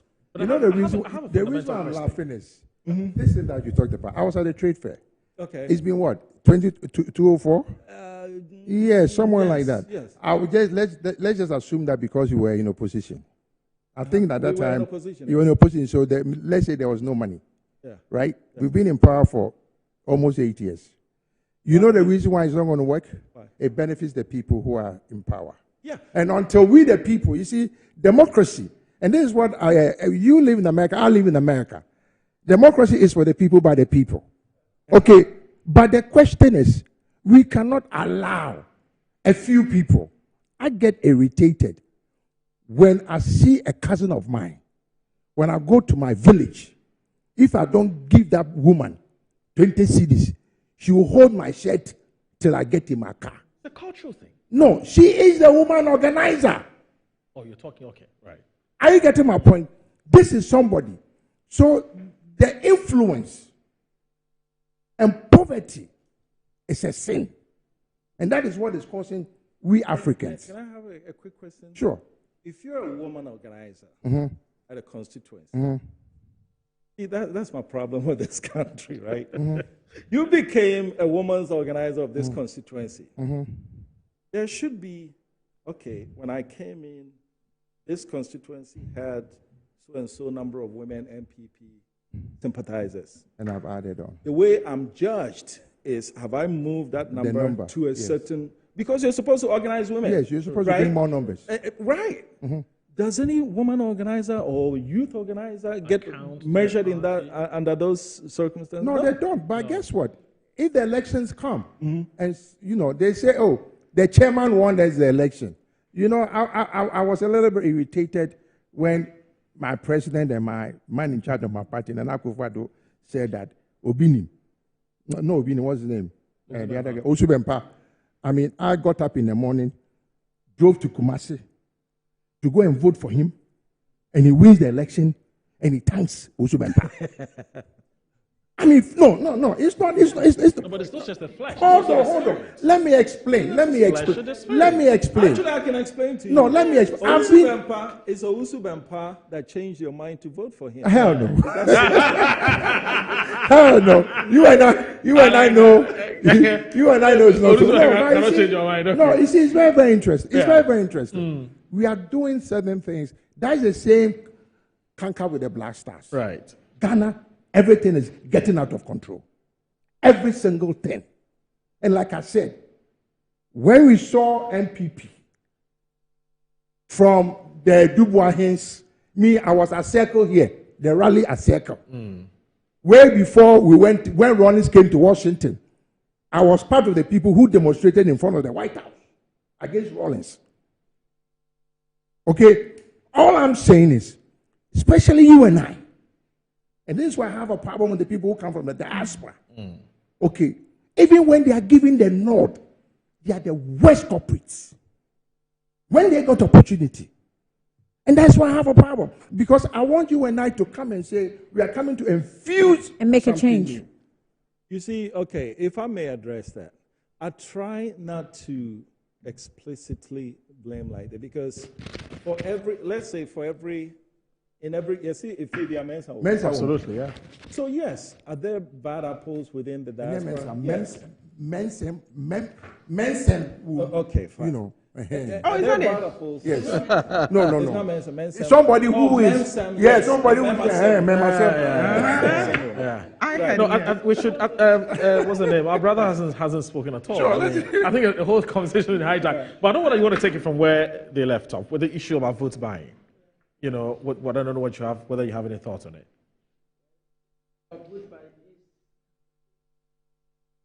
Your microphone. Sorry, your microphone. Yeah. It's really a big challenge. I don't know how we are able to nip this problem in the bud. It's going to be very, very difficult. Right. The truth of the matter is that we get the leaders we deserve. Because many a time, it is the constituents that demand the money. So you force the politicians. Because if you contest for even ordinary SRC elections, I was NUC General Secretary, common students elections, everything has been monetized. So the constituents themselves will force you. if you don't pay, because the truth of the matter is that the thinking is that once they vote for you, once they elect you into office, probably they may not even get to see you again. The next time they will hear of you is when you want your mandate renewed. So they will definitely demand their pound of flesh. So it is we, the people. So it is a reflection of the kind of society we have. So until we change our attitude. So I don't know what the National Commission for Civic Education, I think we must take civic education very seriously in this country. Because the delegates, they have become more like, I don't want to, somebody describe them as blood-sucking. Why are we only focused on the delegates and not sort of identifying the triggering effect or the triggering factor of what's making delegates behave that way? Okay. Which is? You see, I don't understand. Delegates are now becoming... Okay. Well, yes. I mean, the delegates are now becoming more demanding. It has now become the highest bidder. Yeah, the delegates have seen something. They hear things. They are with these leaders. They know what's going on. They are not stupid, excuse my word. They know exactly what's going on. If, for example, candidate Japan goes out to stand in front of delegates and says, oh, but this guy gave this car to this person. Ask for the amount of the car. And this person is giving you 10,000, 15,000. So you know who is giving you more. Yeah, so if I'm a delegate, I mean, the delegates, the politicians themselves are also to blame. They that I agree. themselves away. They make the delegates know. They know. Okay. Well, two wrongs don't make a right. That's where I'll start from. I'm not saying that two wrongs make right. I'm just saying that if this is all I get, after knowing that this is what you are getting, then I, as a delegate, at this point in time in my life, I wish I were a delegate. Actually, it's a best employment now. And me too. Yes. I would demand, knowing what I know. Look, this example just came to mind. The primaries. There were delegates who said Kennedy Japan gave them 300 cedis, and then Dr. Mahmoud Baumia gave 400. They were shocked that how can you give us 400? As a vice you president. are supposed to have more than Mr. Kennedy. So because of that, we'll vote against you. Some people even say that they received the one candidate. Yeah. So they are waiting for the other person. Yes. Otherwise, they won't vote. Yes. I think you kept this on television. So now it's not even about giving. You give, but who gives the highest? You know, it's interesting. In Kumasi, because I refuse to pay bribe at Asukwa, there's some guy at Kumasi Airport, and he's always there. Right. Honorable Kofi Kapito, CEO of Consumer Protection Agency, was one to have bribe in Asukwa MP. Only be done. Me. Look, time has come. Let's speak the truth and stop condoning this nuances. It's going to get to a time. It's not sustainable. All I'm saying is, look, this idea of whether it was them, one man, one vote, or all party card holders, why have we shelved it? You see, okay, let me revisit it for a minute. I think you were saying that the decision makers may not cast a vote that's counterproductive to their interest. All right. I remember, if you were there at the 3-hour conference, you will remember this. Chairman McMahon did some he pulled an ingenious trick. First and foremost, going in, there was a belief that the decision makers to change that format were the 2004 delegates, and that they believed that they weren't going to vote for something that takes power away from them. So as soon as we sat down, if you remember, Chairman McMahon said, okay, we're going to vote by acclamation. Yes. And all of a sudden, there was pandemonium there. People were like, no, we have to vote. Because the 2004 people wanted the opportunity to vote on that issue so that they'll vote it down. But when he said they'll vote by acclamation, at that time, the establishment, namely the president, one after the other, they got up and left. And so when he got there, he said, all in favor, everybody say, yeah. That's how we got from 2004 to 208,000. So it may take, to your point, maybe the 208,000 people may not vote for Omov against their interests. But there has to be a way to make an authentic decision to move it from the 208,000 to all card-bearing members. For me, I think that's the next step. If we get there and that doesn't work, then, you know, but we haven't exhausted that. I think we have how does it work? How does it work with the? I'm sorry, but how does it work in the U.S.? You guys have been in the U.S. How does it work? If you're a member, if you're a registered member of the party, you vote. In fact, the one that just finished in New Hampshire, even independent, I think 48 hours before the casting. Primaries. Okay. If you had not registered as a Republican, 48 hours before then, you can register to become a Republican vote. And you vote. Yeah. I'll say maybe we probably need a new legal regime to regulate the conduct of public elections, particularly internal party primary. I'm saying this because our laws on corruption are somewhat scattered. But if you can get some members of parliament to sponsor a private members bill to regulate, for instance, if you are going for elections, how much money you can give to delegates, what will constitute TNT, what would amount go beyond the threshold. I don't buy that. Listen. Let's stop this thing, TNT and lunch and whatever. If you believe in a candidate, let's stop this. That's what you're hiding under. No, hold on. TNT Let's stop this. Let's stop this thing. Okay, listen, when that was when Ali Muhammad's time. That was when did Ali Muhammad run? Yes, that's 2000. He came 2000. No, 2008. Yeah. Right. Okay. I got angry. We invited Tescom to a program. We bashed them. We gave them lunch, and these students got irritated because we didn't give them money. And I asked them, "You are a young man. You say you believe in MPP." They said yes. So I said, "You are telling me that if I don't give you money, you don't believe in MPP anymore. Then I don't think you are an MPP person." But Honorable Capito, there's something that's missing in this argument. And I think you touched on it. When a culture is established, even people who would not ordinarily believe in certain things will play that culture. You see what I'm saying? So I think it boils down to leadership. If it gets to a point where we get someone who say, "Look, I'm not going. If I come in today, I'm not going to look at my re-election. All right? I'm going to change the system, and I don't care what enemies I create. I'm willing to bet that when that time comes, when the 4-year time comes, the people, if she has been able to make inroads into our problems, make it happen. Yes, the people will clamor for him to stay. I've made this point before. Yeah, nobody's willing to take that risk. If we have someone who is that willing and has a radical approach to things, and even with 4 years, can make certain changes, I'm telling you, the people will vote for him again. Let me tell you. I mean, Rawlings did coup d'etat. People didn't like him, but there were some things he did that starting democracy, it was okay for him to go through. All these things that we're talking about, right? When we look in the mirror, we can tell that there are times that we ourselves have also done the same thing. Yes, you see yourself. There was one day, I was riding with a friend of mine, and we were talking about this same thing in a car. How we should enforce the law, no preferential treatment, nothing. Okay. I mean, everything. And then my phone goes off. Okay. And it's my neighbor. Oh, let's do this quickly. We have to go to the answer. Please hold on to your thoughts. Yes. Abdul Basit Suleiman is our Shanti Regional reporter. He has some news for us. Okay. Abdul Basit. What is happening? Hello, Abdul Basit. Can you... Oh, okay, we've lost Abdul Basit. So let's go to the central region instead. Akwesiado has some news for us. Akwesi? Yes. Are you with Howard Kunsten? I'm sure it's Hello, Akwesi, can you hear me?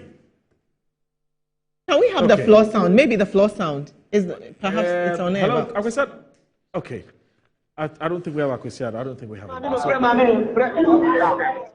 Okay, Akwesiado, you're on. Good. So the results we can tell have started trickling in. What do you have for us? Okay, Moro. So counting has been done here in the Odushenya constituency, that is Adwoa. And Madam Maybe our Queen has won massively with over 85% of the total votes that were cast in the election. And then here are the exact results of the voting. Madam Maybe our Queen, the incumbent MP, garnered 1,318 out of the votes. Bernard Dankwa came second by securing 97 of the votes. And then Mr. Eric Kokubwating had 15 of the votes. Now, when you do the voting analysis, you realize that Madam Maybisawa Kusin gave 85% of the total votes. And then his closest contender, so to say, Mr. Bernard Dankwa had 6.2%, and then Eric Kokubwating came behind by having 0.96% of the total votes cast. I've spoken to the three candidates. Bernard Dankwa has assured to support Madam Maybisawa Kusin in her campaign. Remember, he is a former presiding member of the Odushenya East Municipal Assembly, and so has some experience under his seat when it comes to Odushenya East politics. Mr. Watson is a businessman, and even though hasn't been a visible member of the party, has played several backdoor roles for the Youth Democratic Party. He has also assured to unite with Madam Maybisawa Kusin to ensure that the party is able to once again win the Odushenya East parliamentary seat. On the part of Madam Maybisawa Kusin, her message is simple. She has been telling me that she was rest assured that she was going to win with this impressive margin. For her, she had already had in her mind that victory was hers and was looking forward into the main contest, which will be happening on December 7, 2024. She has pledged to once again establish a robust campaign, and then this time around, run a very clean campaign, and then tell what she has been able to achieve for the constituency to voters in Kaswa here. That will be able to give her another mandate to represent them in Parliament.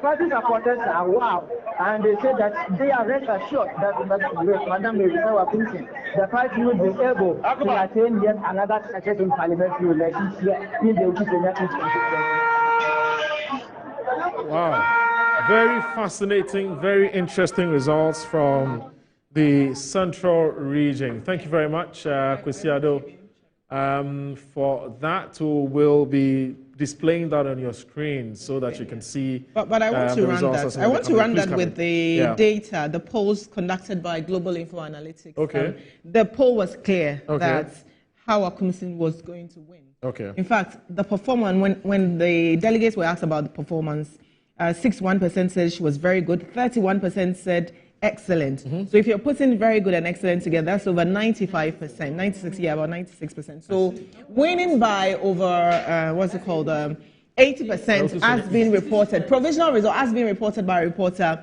Is no surprise at all, because 80% of the candidates said the MP's performance was good. So 80% is literally that's in support of the data. Yeah. What had happened in the presidential elections? You think that the no, but this was solely on the performance of the MP. No, I'm talking about the outcome of the elections. Right. When we went for the delegates conference, the party delegates, the presidential primaries, people thought that Ken won in that, and Ken had come out to threaten that if at all, if he's not gonna sabotage or deal with any MP at all, for Hawa Kumsin, he will make sure that she loses her seat. So people thought that, and because he won in her constituency, when she had come to campaign for Dr. Baumia, and then Ken yet beat Baumia, so people thought that, then it meant that Hawa's popularity was waning. So we must just get the difference. I mean, when it comes to presidential, it's completely different. But you know what's interesting, and that's what happens. I think Asensu has also won and all of that. You know what is interesting about. Asensu, do we have their results? What was the results? I want to run that. All right, so let's do that. I beg you, let's do this. Let's take Bassett, Abdul Bassett from a lot is happening in the Ashanti region. Abdul Bassett, what do you also have by way of results for us from Ashanti region? Yeah, the results simply is a shocking one. Particularly in some constituency within the Ashanti region. Okay. Ansima, for instance, was one of the constituencies that was touted to be a hot competition over there. But at the end of the poll today, the incumbent member of parliament, Francis Asenso-Boakye, has been able to retain his slot to lead the party going to the 2024. He secured 650 votes as against 181 votes that Daniel Ralph Kwame Ejapon got. And secondly, to Bekwai, Ralph Eduse has also won that slot with a huge margin of 662 votes. Coming to Adansi Asokwa, one of the keenly contested constituency, also the incumbent member of parliament, Katie Hammond, who happens to be the trade and industry minister. Despite the confusion and what happened this morning, he has been able to win the seat with a vast margin of 311 against his state contender, Samuel Bremfo. Currently, as I'm speaking with you, I'm at Etija Kwabere North, where the incumbent member of parliament for the area, Collins Adumako Mensah, who is also seeking for his second term, has also won his bid to represent the constituency at the House of the Legislature. He was able to secure 286 votes as against his contender, lawyer Daniel Jette, who also secured 176. There was a wide jubilation in most of this constituency. Over here in the Ashanti region, one information that I'm also picking is that the incumbent member of parliament for Jakobu, who is in the name of Akwesi Jensi, has lost his bid to represent the constituency again at the House of Legislature. So we are still moving around to find out more of the results and the casualties that has been happening within the region. I see. Very, very interesting results, Abdul Basit Suleiman. Well, which other constituencies are you personally looking forward to, picking the results? In Shire, so for instance, there were some issues there. Yes, Tekes constituency. Yeah, do you? Well, there isn't really. Yeah. These are one of the and Subin as well. Okay, Subin as well. These are other constituencies that people are eyeing to see what exactly is happening over there. So very briefly, I'll come out with the results of this constituency. Do you have Eugene Boakye entries, the results from Subin constituency, where Eugene Boakye entry is the sitting MP, current MP? Yeah, he's the current MP. Yes. Do you have the results? Okay, does he have it? He doesn't have it. Okay, so we have it. Well, we have it. We have it. The guy is interesting for you. Soap, Alex, best I didn't get.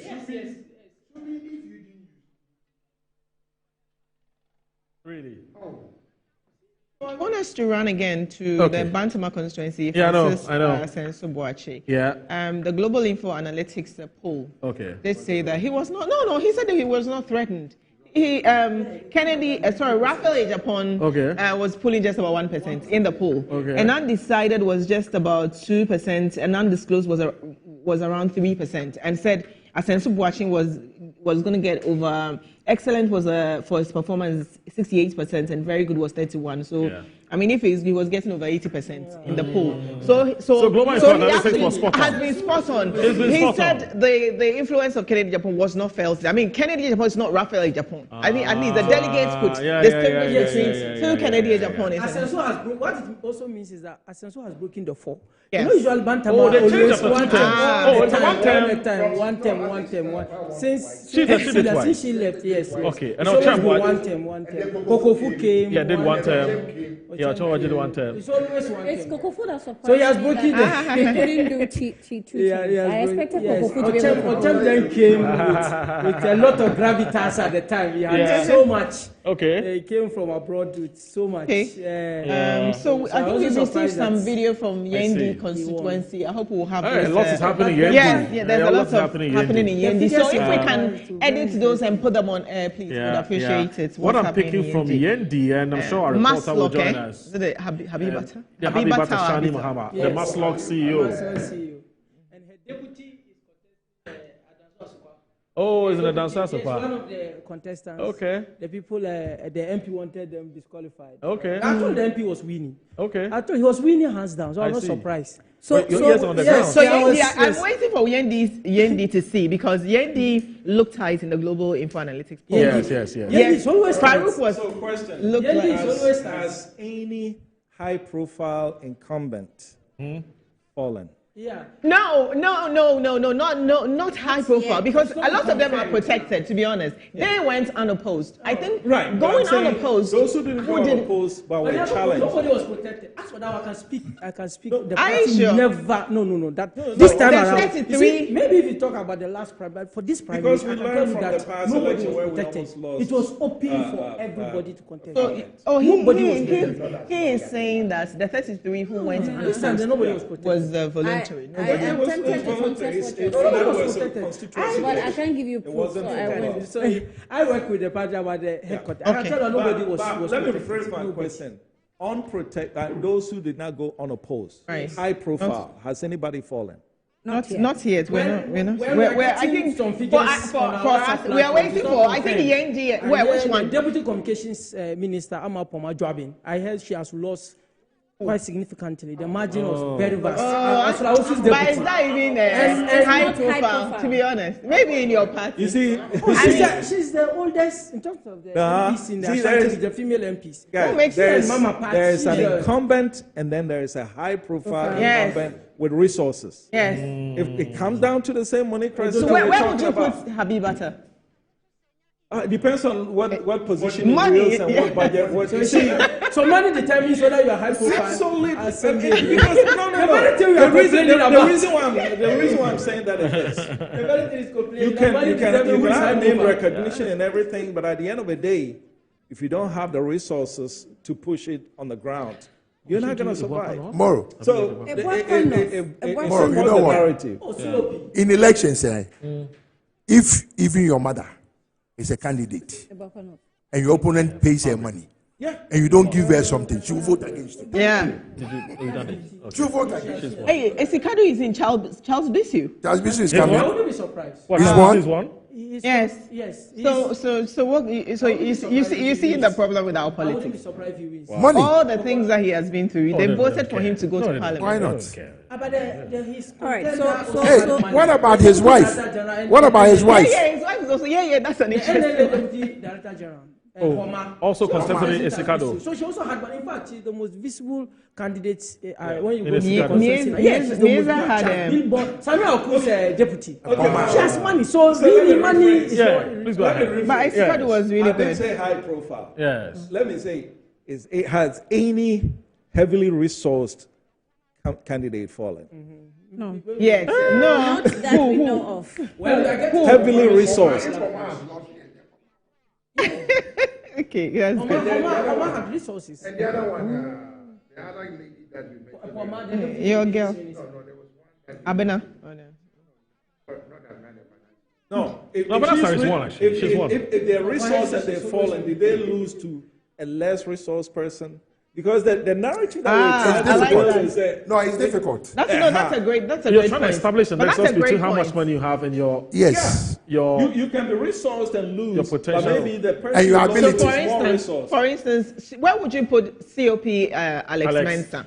Because he had the support of the incumbent. The incumbent really he had the support of the incumbent. So that's his high-profile support and resources. They do say, But he was even constructing roads. Oh. The internal primaries. I remember I was part of the vetting panel that vetted them in the Ashanti region. I mean, but COP Alex Mensah, he's done so much in the constituency. But so I was surprised that he won. But somebody like COP Alex Mensah, to be very honest, who is he? I mean, but for the league. Yes, so the MP, but because he also had the support. Maybe local politics. Maybe local politics is different. They see him differently. He had your wives. He had your wives on his side. Big man. He had your wives on his side. That's what I mean. He had the support of incumbents. But you see, maybe you say, who cares? That man sitting on the committee, if you watched him and his demeanor, he had a lot of resources behind him or power. Oh, okay. That's why he says what he's the way he's. So I get it. Kojo Upon 2 as 1. That down to was a little Really? Why did he go? Oh, I thought he would go unopposed. No. He didn't go unopposed. Maybe he was shaky because the later part. Abena retained. Abena. So these are the MP. Can we put it on screen instead of the studio? No, it's not in the studio. Okay. Yes. Yeah. So these are the members of parliament who have retained their seats. Katie Hammond, the boxer or wrestler. Adansi Asukwa. Is he going to be the guy now? Finance and Information Minister of Fuasi Eyuribi Kojo Ponkum also did. I want to see his figures. Yeah, I don't have it. I want to see his figures. Are you getting development in Tafo? For us. You mean the Gideon Bwako? So much, no, Tafo Pankron. It's coming in after. Okay. We have to verify. Yeah. Really, Tafo Pankron, right? So our guy. Hey, so I'm not I'm interested. You can't threaten him too. I'm not impressed. So much was going on in his constituency. So can we have his figures? Can we have another price figures? Do you have it so you can read it out? Because I want to peg it against what the global South that the Blackout South that the incumbent MP actually. No. I'm talking about. No, he's at West. Okay. The woman, the deputy finance minister. Oh, East. Yeah. Okay. Yes. So she was going against 3 men. Ebwakwa South is attached, you know. Yes. He was not going. Yeah. So Dr. Kingsley Ajiman, he won. No, of course he was winning. Yes, he won with 5-6. He won with 5-6-3. That guy, he has some funny. He was trying to contest. That's some. Palgrave Washington. Palgrave Washington. He lost. He lost. She mentioned it. He was one who lost. He got about 92 or something. In fact, his vote was not encouraging. Right, he got 76. He got 76. Buffalo got 222. So I'm quite disappointed in Palgrave's numbers. That's too low. I mean, I don't know what he was doing in the constituency because it got to a point he wasn't really appearing on screen. He was always in the constituency. And knowing the influence and the opportunities he had on screen, it tells you that the local politics is very different. Politics is personal. Can you check Greater Accra if they've started? Well, we haven't gotten some results. The only thing I've seen in Greater Accra is... Okoboy was... That's Tema Central. Charles Force, he's one. That was the one before this. We did that last 3 months. Yeah. Okay, but quick question. Are you surprised by anything you have seen? So, for instance, let's talk about Kojo Opon, Abena, and then Katie Hammond. I want quick thoughts on it. Yeah. Yes, for Katie Hammond, I'm not surprised. Once he was able to win the last primaries, I knew this would definitely go issue because the last primaries, he didn't even have the support of the establishment. Everybody came. So it was only Ken that went on the ground, and then he was then contesting with just Sami Bimfo. He had only one opponent. Yeah. And at the time, Sami had a lot of support. Yeah. So when he won by 58, I was actually shocked when I heard he won. So, but this time, I mean, he seems to have played his card well. He had the support of the people that matter, and the regional, a lot of the regional guys supported him. So I was really, really not surprised. Okay. And then there are also 3 other and he's a minister. Mention that he's a minister. Oh, yes. so that's I'm not surprised. If I may introduce, in elections, sometimes incumbency can work against you. Yes. And we've known that that's the 8-year cycle of these political we have parties. video. After 8 years, they're incumbent. From Yendi. So how come that is not playing in the MP races? You see what I'm saying? Because what I'm trying to do here is really equate direct resources to the people who make decisions and the outcome of the election. You see what I'm saying? And if we can, after today, if that can be established, then we can make a credible argument to argue against this monocracy that we're talking about. Because for me, that is our number one problem in this country, okay? If we don't solve that problem, we're done. But the question is, the people who benefit from monocracy, do they like what I'm saying right now? No, but you see, let me explain. Regardless, Eugene has lost. Yes. Let me tell you. He said it. When he came in, he said it. Let me tell you what. Regardless of how much money you pump, if I'm contesting you and you give 5,000 or you give 10,000, and I manage to give 5,000, because they like me and they've taken 5,000, they will vote for me instead of the 10,000. Yes. That one, yes. But not to give anything or to give something small. Forget it. You are gonna. Yes, the only thing that you are insulting them. Yes, sometimes they travel and come and meet you. They come for you for hours before you come. So when you are done with them and just give them a peanut, obviously they will find that insulting. How much does poverty play into this? A lot. Oh, a lot. Big time. It's almost as if the politics, and I think quick thoughts on it. It looks as if now our system is set up to impoverish the people so much that they are hungry and will take anything just to vote. Yes. And I think that is also what is scary about the system that we are running. Yes, and it has become so expensive. Is it sustainable? And I was in I keep hearing this narrative over and over again. Do you honestly believe there's hope to changing how we're doing our politics? There's not. I think if we, I sincerely believe, and there's a bit of an honor bias here, because I was part of the group that put OMOF together. I think if a party, say right now, all card-bearing members vote in the primaries, at least we may not. Even if it reduce it by 80%. Yes. Yeah. And if you reduce it by 80%, I think no. They did exactly what we did. No, they haven't gone all the way.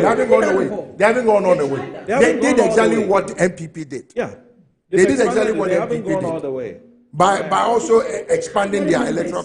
But the question is to every member. No. They didn't do that. NDC didn't do that. NDC didn't do that. No. Well, let's go to. Okay, I'll go to Ewutu Senya East, but Menchia South, that's a Matthew. So the votes are in, we had votes cast 549, valid votes 549, rejected 0.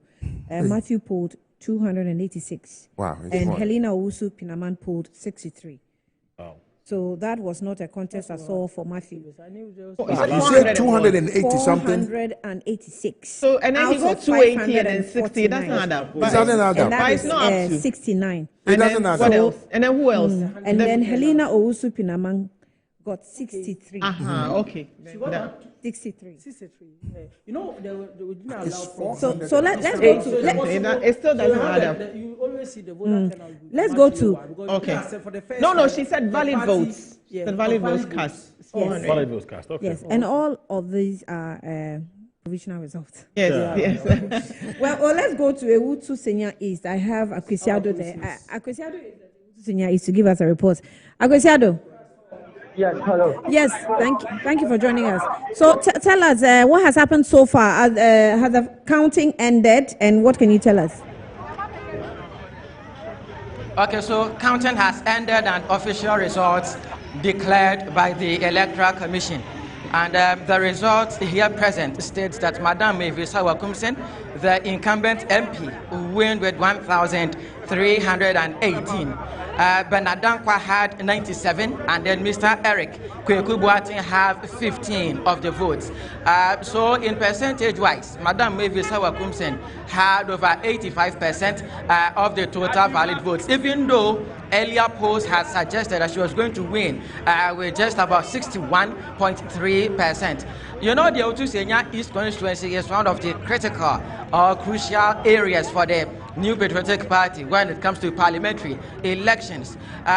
So far, the ground is already being deserted because delegates, the candidates themselves, and even the security are just about leaving. But I have with me here a few members of the executive members of the party here, and would like to speak with them. Mr. Camille is the national coordinator. Camille, so we've ended voting, and Madam Mevisa Wakumsen has won again.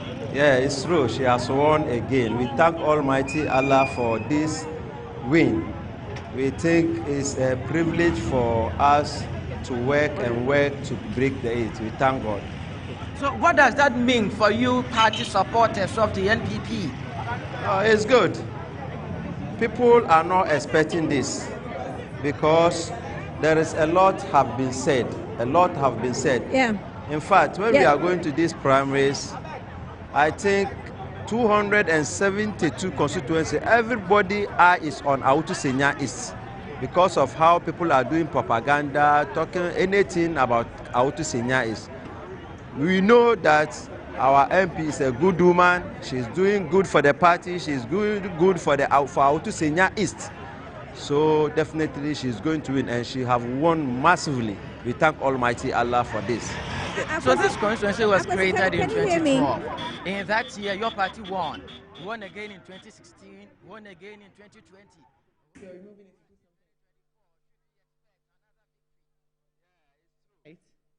And I actually wanted to find out, since supposed to go to Yendi, there's some Yendi, serious confusion in yes. Yendi. Oh, Yendi. Oh, okay. All right. With Maslock boss and and Alhaji Farouk. Yes. Can we go to Yendi now, please? All right. So let's watch some videos first before we speak to our reporter.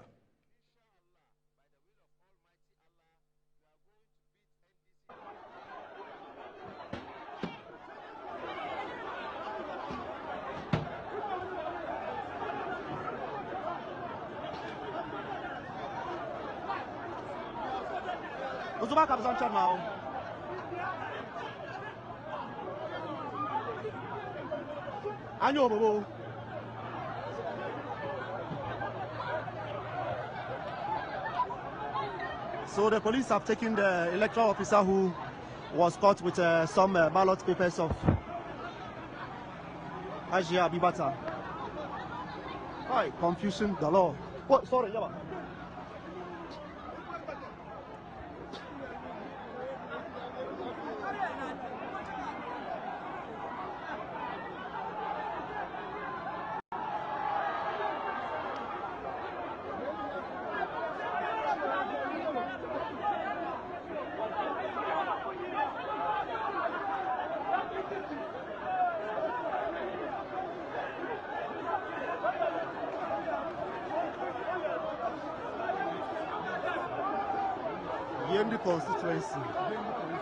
Yendi constituency. Ballot papers.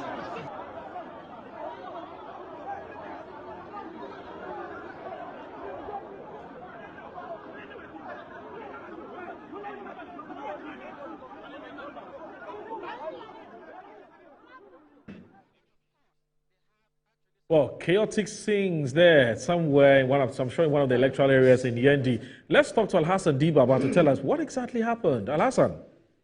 Yes, I'm with you. Why the fight? Why the conflict?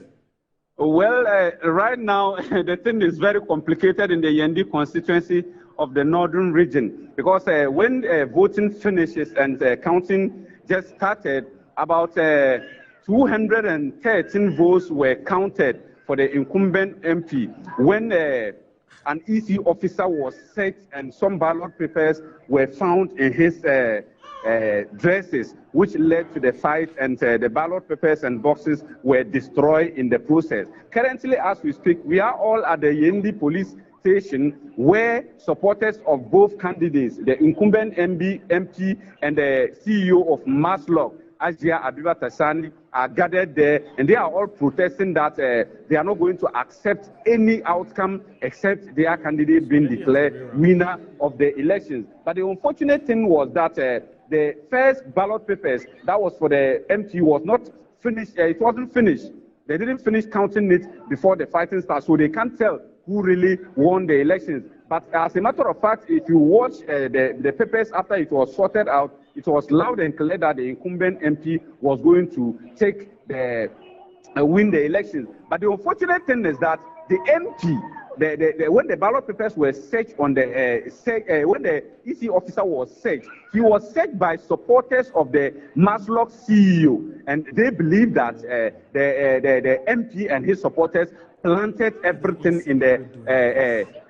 And currently, as we speak, there are still confusions going on at the police headquarters. And as a matter of fact, we are not even safe because the journalist for City TV was mercilessly beaten by the supporters of the incumbent MP. And as we speak, he is still in the police vehicle and he's not even able to come out. So the situation in the Yendi constituency is becoming tense, and I think backup is needed in the Yendi constituency to ensure that nothing untoward happen in that area. And in the Mion constituency, same in the northern region, the incumbent MP Abdulaziz Ayaba has won his seat he has garnered about over 300 votes, as against about 100 votes being garnered by the deputy CEO of Maslop, Idrisu Musa Superior, the former mayor of Tamale.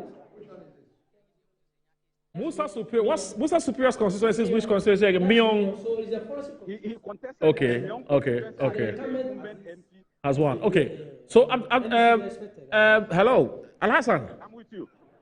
Hello, Al Hassan. Can you hear me? I'm with you. This Electoral Commission official who decided to hoard some of the ballot papers, what explanation did he or she give for doing that? That's not the job of the Electoral Commission. And as we speak, the man is also in the custody of the police, and I believe investigations will unravel what exactly he was going to do with those ballot papers in his packet, including an ink. The ink that they used in voting was also found in his dress. Oh, they used indelible ink? I like that.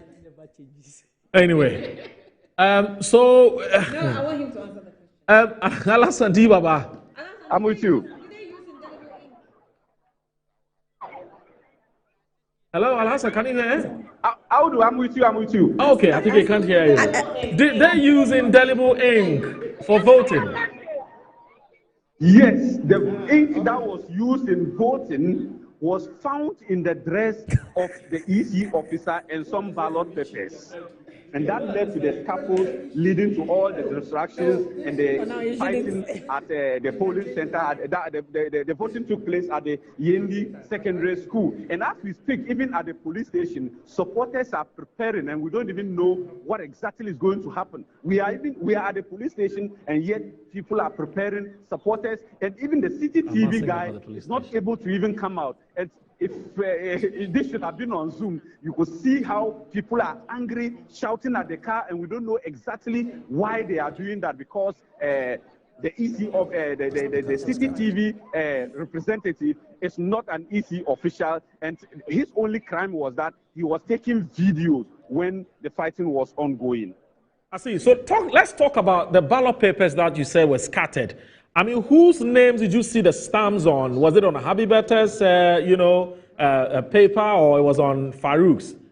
That is the main challenge. After the papers were found on him, the fighting started immediately. So we can't tell whom the ballot papers were voted for. But as a matter of fact, papers were found on him, and that led to the distractions and the beating and whatever that happened at the polling station. Al-Hassan, I'm referring to the ballot papers that were found scattered on the floor. All the papers, almost all the papers were scattered, but the information we are gathering is the fact that some of the papers for the incumbent MP were secured by the police officers, and they are in the custody of the police officers. But as a matter of fact, the papers that were scattered, some of the, it was the papers of the Maslok CEO, Azia Abiba Tashani Mahama, and some papers from the incumbent MP, Alhaji Farouk Aliyu Mahama. All right, that's fine. All right, thank you, Al-Hassan, for that report. No, you should tell us. Al-Hassan, please hold on. Is the election on hold in that particular? So the election's been put on hold, I guess. On hold. Please wait. Oh, it's somebody, I think he picked another call. Yeah, no, I doubt. I think from the look of things, it would have to be rerun. Yeah, it would have to be rerun. This is the third time Habiba is having a go at this, isn't it? Habiba, second time? Second time. Yeah, the second time. The first time when she was that. Yeah, deputy CEO. Yeah, at the time, Stephen Amma was then the CEO. And Stephen Amma is now in the shire. So very interesting. But anyway, the electoral commission, I don't know why this electoral commission, what business do you have hoarding ballot papers? So when people accuse EC, people like this, things like this tend to give meat to some of these things. You put ballot papers in your pockets. Ballots for what? And pockets the indelible ink. All right. But maybe we should also make the point. It's possible they are not staff of the EC. You know, when such programs happen, they just go to recruit. Our reporter is there and say, look, it's an EC official. It's a staff of the electoral commission. All right. No, but if you're working with, it's like saying, so if I decide to work with Kodeo, am I with Kodeo or not?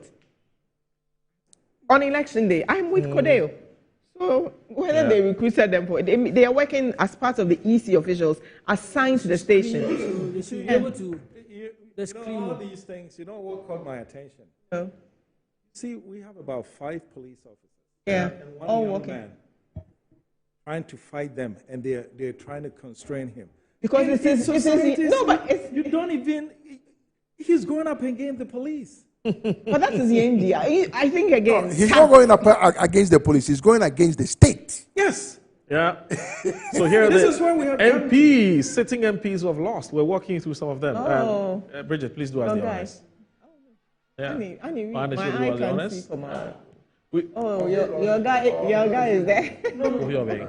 Yeah. Annie, please do us the honors. Your guy is there. Yeah. We should mention their names. And yeah, let's just tell the listeners or the viewers.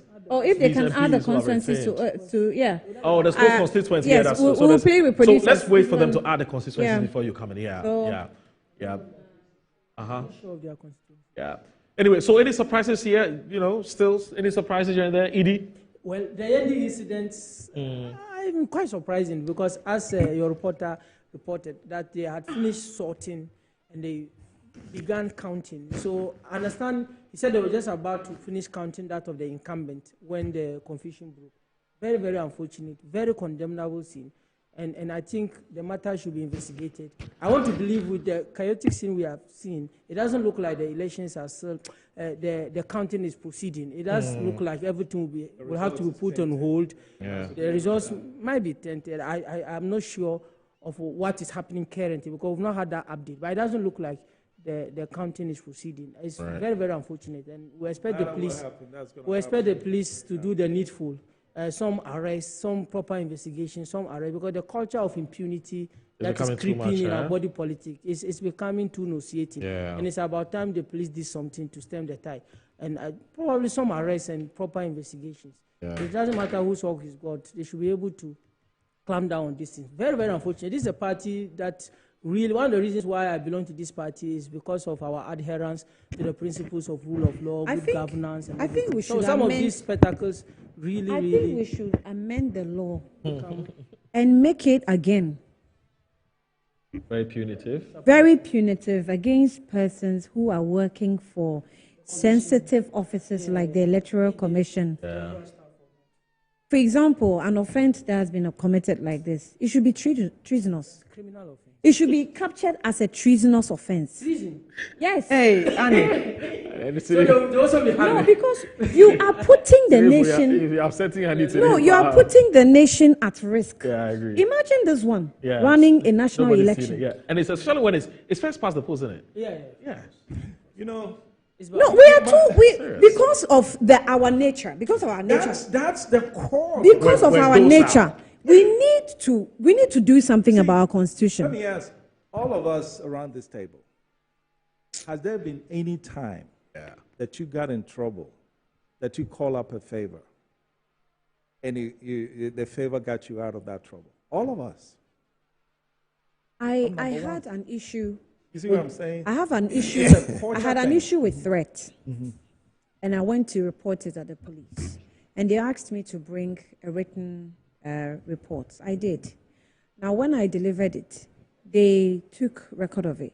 What I was told was that you have to come here after 2 weeks if you haven't received any call.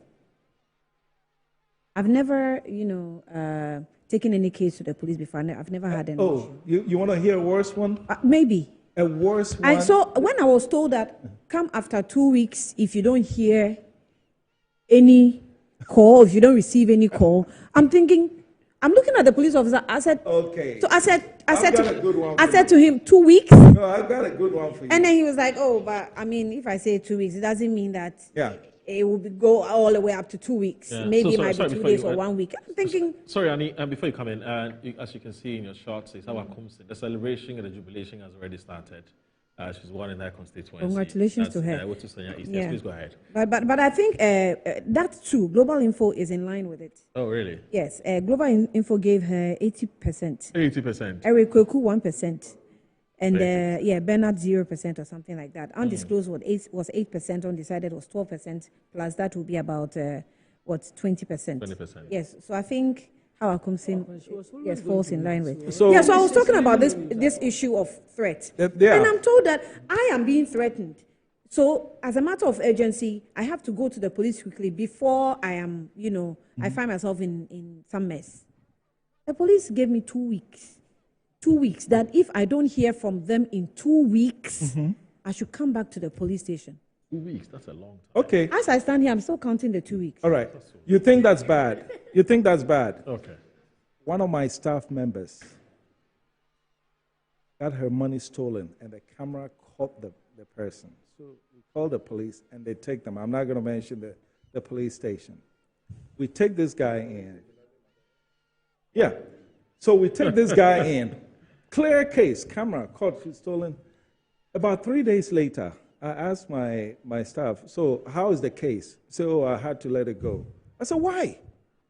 Well, she was told that she has to bring, the person that has been detained, but she has to bring him breakfast, lunch, and dinner.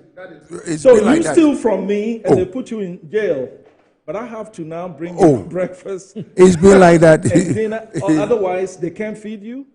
So your sustenance is my problem. Yeah. But you see, let me tell you what. I had a prison officer on my show. And then I had the guy from the mental hospital, Dr. Akwesiose. And I asked them, how much money did they get for feeding a day? That was some time ago. The prisons were given 1 cedi 75 pesos to feed 3 times a day. The asylum mental hospital was given, I think, 1 cedi 25 pesos. Meanwhile, the Minister of Health is riding in a Land Cruiser. Meanwhile, he flies at least business class every time he travels. He gets per diem. My question is, did he get into the office to serve himself or to serve us? Look, social welfare. Do you know we have social welfare? It's not working. It's not working. But meanwhile, budget is provided for somebody to do a job. Yeah. Me, I tell people, if I was ever to run as a president, I won't do economy, I won't do anything. It will be law enforcement. Because if the law works, everything falls in place. That's one of the factors that triggers delegates to behave the way they behave. That's it. Exactly. You see, I always say this. When you look at the developed countries and you look at us, when you look at the human resources, right now we're like this. Yeah. They are no better than we are. We're no better than them. I mean, we are like this. The difference is law and order. If we can fix law and order in this country, we have enough talent in this country to take us to the next level. Next, like I said, next door, Benny, the man is doing it. Look, one day I was driving in Virginia. I was pulled over by a police officer. You know, Virginia, your license expires on your date of birth. I didn't even know. Oh, that's standard. Yeah, so the guy pulled me over and asked me, do I know my driver's? I said, no. He says, what's your birthday? I said, I don't know. By law, he had to take me to the Arlington police station. I was there. A 4-star general, U.S. Marine officer, came in drunk. I mean, out of it. Then they sent the military police people to come and pick him because he's a military man. When the military officers got there, the first thing they did was they saluted the officer because he's an officer. Then they told him, sir, turn around, and they put the handcuff on him. That's it. That's and took him away.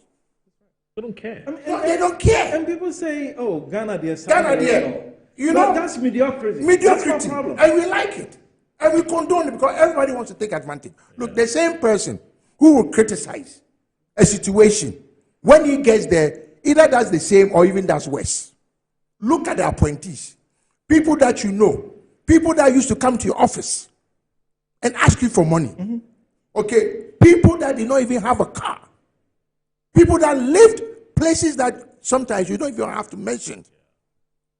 And then when they get the position, within 6 months, look at the attitude. And no questions you call them, they don't answer their phones anymore.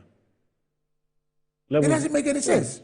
Levels and so my levels thing is, yes, levels don't change. My thing is, when people insinuate that, oh, these people are different, Yeah. And that's why they are where they are. They're not.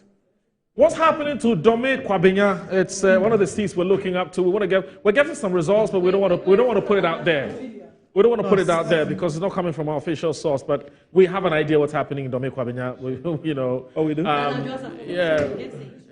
Sorry. So we'll get the numbers, but we're hearing. Yeah, so Ethel would have to quickly give us tell us what's happening in Dome Kwabenya. Ethel Popolampo, which is our reporter on the ground. I know that the production team is working, around the corner to get you to tell us what exactly is happening because everybody wants to know what's happening in Dome Kwabenya.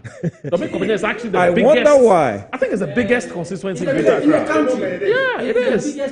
Even in the country, isn't it? Yeah. It's massive. And then there are over 1,000 there was Abokobi plus delegates. Abokobi Madina. Yeah. Hey. K2. Hey. Okay. When it was big, and then they split into two. Right. Then Ashaman is second. Okay. Right. Then K2 North for Safo. So these are the MPs who have luckily maintained their seats. So Dr. Matthew Opoku Prempeh, Mensah North. Mensah South. You have Hawa Kumsin, Ewutu Senya East. Ophelia Mensah Hayford and Fanseman. Lucky she's survived. What do you think she's doing right, Ophelia? Let me finish with this before we come to her. Yeah. Well, as for him, he's one. He's not like he's maintained it. Charles Bisu, he's one. It's not a maintenance. He's actually Okay. So if the producers can just make that correction, Charles Bisu is not an MP. He's not maintaining. So we can't say he's been maintained. Yeah. So please get that sorted. Brighton and your colleagues, please get that sorted. Yeah. So this woman. Yeah. We can just play safe as. I know. That's what I'm saying. I'm asking like what. I know. I'm asking what do you think that she's got right? Why is it the second time she's winning? No, you inherit. I mean, when somebody dies, your husband. That's what I mean. The husband died. So people thought it was sympathy vote. Yes, exactly. Now she's going sympathy vote. Yes, that's what I What's his name? We don't know much. Maybe when we get a she's very visible in Parliament. Oh, I see. You're getting some results? So I'm not surprised. I don't think I care even about what they do in Parliament. I mean, she's really in tune with the constituency. And that is amazing because for a wife to take over a husband in that unfortunate situation. Oh, she's very active in the constituency. So, Ophelia, even when the father, the husband was alive. Very active. Arizona. Yeah. And Missouri, McCaskill. Okay, I see. Yes, so, what's up? So which other constituencies are we looking for? I'm saying I'm looking for Dome Kwabenya. I don't know which constituencies you're looking for me. Oforikom. I thought Oforikom is out. It's out, I think. I think Oforikom is out. I've seen Oforikom. Claudia's let's see. She has spent how much? And the CEO for the son. She said the son. She said she had spent millions of cedis or something. That was crazy. That's Claudia. Claudia, mommy. I get Oforikom. Find Claudia for me. No, it's out. I forgot. I've actually seen it out. Did she win? I don't remember. I've seen it. I think at the time I was distracted. Yeah, Oforikom is out. Oforikom is definitely out. I think I saw it. I think, but for Yendi, it's been generally peaceful. And Katie Hammond trying to insert a showdown. I get it. Katie Hammond says showdown. Okay, so I also Central is out. Henry won. Henry Quarty won. He got 64.56%. He polled 594 as against Moses Abor, who's the closest contender. About 35%. But that's a influence. You know, it's huge. No, but I don't think we should discount that. Because in the beginning, he wasn't with him. Oh, no, he came out. Okay, so Oforikom. Get us. Right, so Oforikom is Claudia Kwatin Lumo. 351. It's Lumo, 351. She won. And Nelson also and Sam got 92. Joseph Tayiri got 13. Michael Akwesia Edu got 666. Yes. He won. Michael Kwesi and Edu 666. Interesting figures. And then you have almost double. Say 666. Are you sure? Let me have a look at it. I want to look at it. I'm sending it to you. In the primaries, Harriet. What was the total valid vote? 666. Have you sent it? That's what I'm saying. Instead of saying total is 1,131. Total valid votes cast. Yeah. interesting figure. Oh, yeah. Claudia was close. Claudia is actually the incumbent MP. No. Claudia is she's I don't even know how to describe. She's an event organizer. She runs Glitz magazine. She does women honors. Very close to the presidency. Right. Always, all the things that the first lady does, she puts them together. Alex Mensah didn't win. No, there's no, he didn't win. No, it was Edusei, something Edusei. Yes. Ralph Edusei was not one. That's the son of the first MP for the constituency. Who had always contested Joe Wise. I see. The constituency has always been split between his camp, Joe Wise camp, and the producer. That's how come Joe Wise supported. So I'm not surprised that interesting. Yes, because Joe Wise was there personally. He's done so much in the constituency. He's been working on the roads in the constituency. And all he's a contractor. He's a lawyer. Oh, he's a lawyer. He's a legal practitioner. Yes, he's a do the roads. The father gave Joe Wise run for his money. 3 different times. Yes. Okay. They will go and then they will draw. And then they will come back.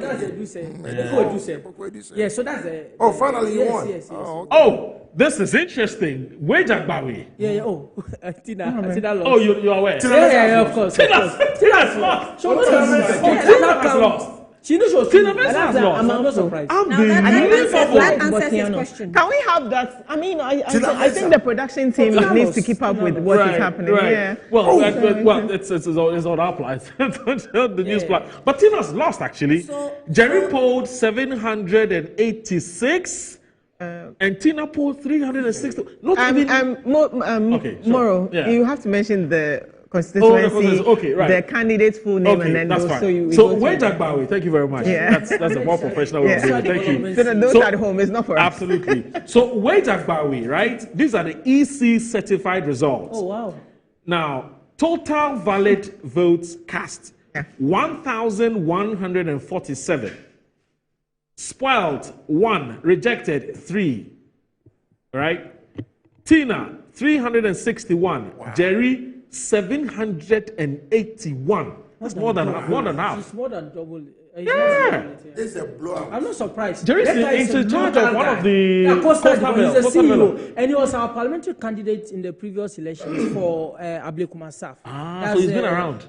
Koligono area. That place is like an uncharted. It's a place that MPP doesn't feel well. Okay. So he decided to switch. That's she was complaining that he just. But when you look at our constitution, the national. So if we're in Wager, it means we should get Botiano soon, Anna. Because Wager, Botiano. They're close, very close. And Sly, do we have? So she actually petition. No, Sly, no, it's not out yet. I hear one Gloria. He's English, I'm not pro. I'm saying Sly's constituency is not English. Yeah, no, it's not out. English. Oh, okay. It's not out yet. That's English. And then Gloria has won. Trouble has the MP. Yes. Moses Enim. Our consensus deputy has lost. You know, Gloria, that was the woman that during the COVID time, she prepared food. Yes. But Offensive North, there's been a change. Offensive North? Incumbent has dropped. She beats Moses Enim. Fred Che Asamoah has won. That's Offensive North, you mean? Yeah. Okay, I don't have that. I don't have that. Gloria. Okay, prior. And if we can have the David Sopoku. 1-4. But the thing is, okay, I don't have the food, but OPK has won. Protozoa, yeah. Suhum. He's a political advisor to the chief of staff, political assistant, Oh, really? Oh, that's money. What are you talking about? I don't know. I know he's a local person. He's done a lot of grassroots politics. Very hardworking guy. So I'm not surprised he won. He's a great guy. You should meet him. He's a great guy. He's a great guy. I'm surprised. You know, he's a local guy. He does a lot of these local politics. He deserves to win.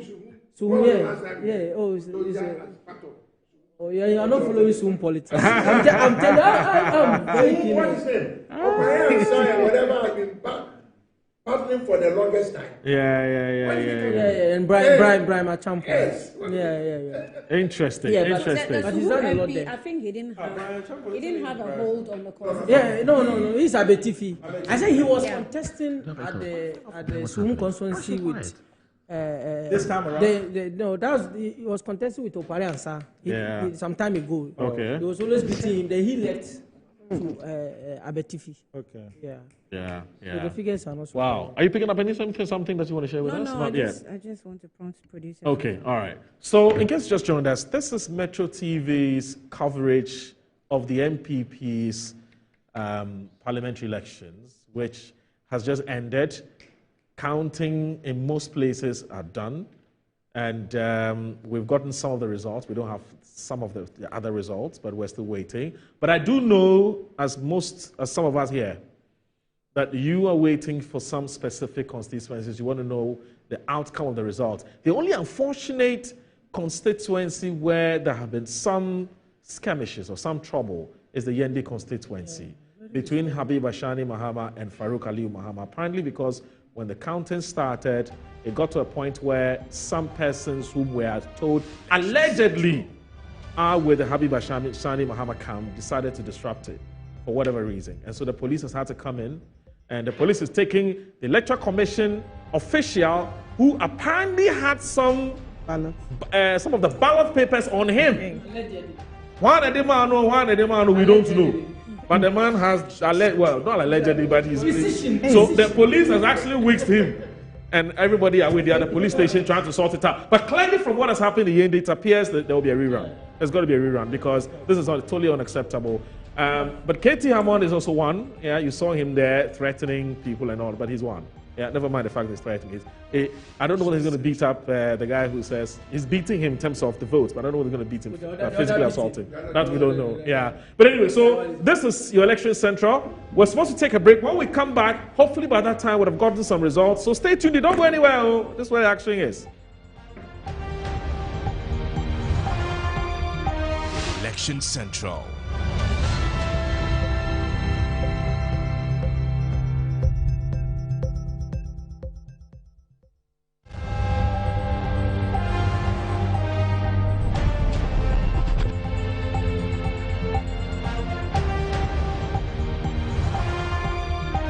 Election Central.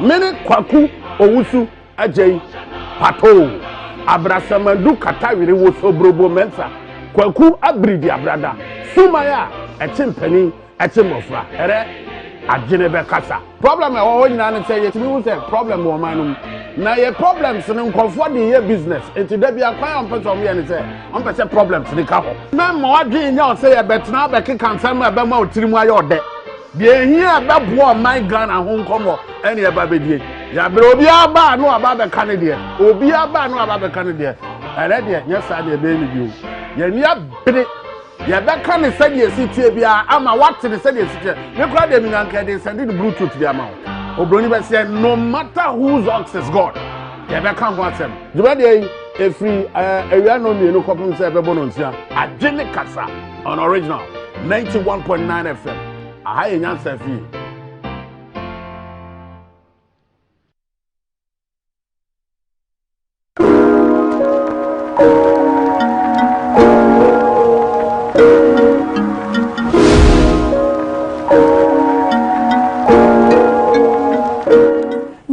Akwaba eba your health your world jumedie so mediane ohima pokuya hwene dani da se ne ye na me ne Dr. Wahab Agbeve ene wa ha no se ye ba betwetwe nkomo afa pelvic inflammatory diseases the causes and ye kwan ye befa so asa asie me pese me kasa bebe ma me ko doc so doc me ma wo Akwaba yenua what to say nyamia do me ho ye fese se ne ahwete ye da nyamia se ene ma hwe space nyamia ne eti ene ye kasafa pelvic inflammatory diseases ne ka pelvic inflammatory disease eno so eye yare ben medasipi ye chia etifo ene ahwefo ye ka pelvic inflammatory disease e ma yare ma pe ene timinya sa pelvic inflammatory diseases no despite say mema so wo pelvic no so no edru sa yare ndia na de ni asoa mba de pa kire say ayase ahonhon yare ye kas bibi inflammatory bibi ahonhon The aperture says, Obani Yasa Ariana, it's as a day chat and I said, a crew, a one honinti. I was a hono, a one I say. Now, so I the album who's in Ayas and Nahon. This is a scan and I say, mere sonography and son, a bit of so how beautiful. The aperture is a brow, Barney Bembe Dean, she Muniniano. Yare be peculiar, Yare be or her, or Barney to be the mobile, Bama to suit me the mobile. And no your friend is sexually transmitted infections. Now, some one and I say some more when you feel or no more from choir. Or more robber, and some person called down a wood him. Into the end a year or bow dear, they didn't carry a uterus. I would dear no bad in Nasiano. I only would be a different and no a vagina. Intend there is a book I will be more, will be a first sleep, will be a second sleep. Now, would the started free uterus or it's a patch said. Yes, I would be a shall see free uterus no, or on bit my home, or baby, I know a catcher as a medicine Marcia, which moves on na home. Oh, then a shall say no, no, faith in what moves at home until on my home, pelvic inflammation. There is a swelling of the uterus, and I say, Boaba. If you also saw, now we would any inside her, and a fallopian tips in her. Yamabi to say, you know, I want to say we or what or children could see be and how many. Na ohona ovaries na sisa fallopian tips no ya rate be ba ho anasa ahohu ti be ba ho ana ovaries na ankasa ye nkosia na oba ne to no ankasa se ti milidi sa anasa ovaries no so no how it ma ba ahohu anasa ya rate ba eno ne ye kasa sa wodi ni hu nia no aye how anachi matio bi ba ho a ne friend pelvic inflammatory diseases anasa infections. Wow, na die ne de sa ya re ni etimi ba infections in the muyari infections. In the Afan say, Nipani or bar na or Taiwo a year candida. Your peculiar women be or mintimint tre. Say, Shannon Munsham who see you.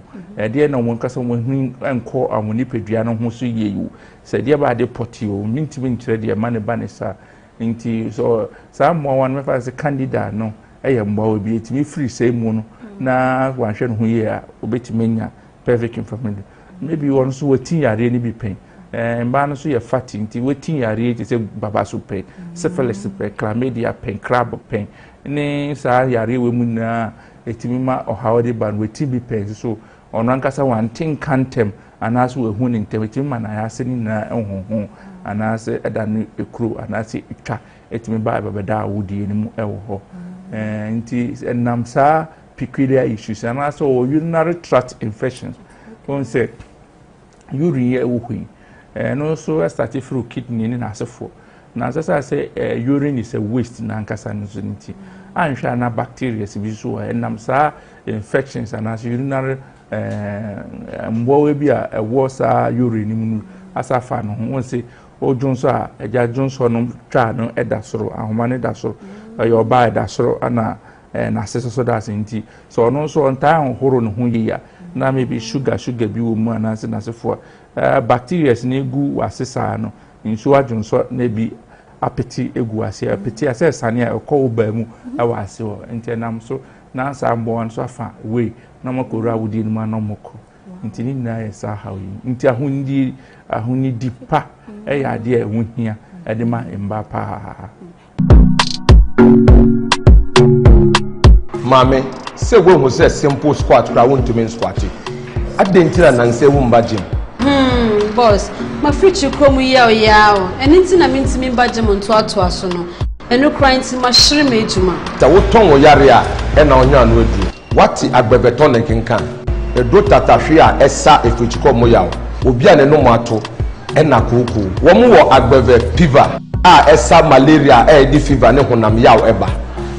Na emom se ubenuma esese uye test ehu se uwo malaria ansa na wano herbal mix capsules eyebro power ebi na menum se wonuma eyi na mafini nkeka bia fu mogem ene ohunam emma watinka fofo media agbebe herbal tea na menum o eyi stress e free me so one more want to mean that. So one more, ubetuma daye. FDA aji edwedie nkratoyi atu. Edwe nyina enye ma apemfo oba oma akoda nofo ene akoda onde emfe dumienu.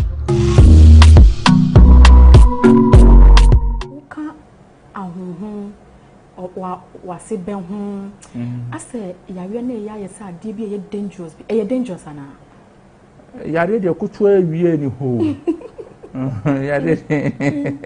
yare kutu awie ni ho so de wase ben ho dangerous yare kutu abiare ni ho and na mpese ahwefo atiasie because obi betu akase mi ti primary within the next seconds no afiri mu no nti yare de kutu abie ni nti mi de obi ka kire mi se o yare per speed because yare kutu abie ni ho because one hwe ni ya na de ho akase nti yen kase use word ni dangerous na we ya say hunra ahwefo dodo na so yare a ehu hia se ni pani ko ho because yare a betimi etwa wawo de o say dangerous say oye obebunu ti say yen di nkomo na obi betimi aka kire se mpacho wo de wontimi emfa wo bi won say ya ye obebre wo ho a ono ankasa gini hu di pa say onye basabasa da so enya de obetima fa yefunu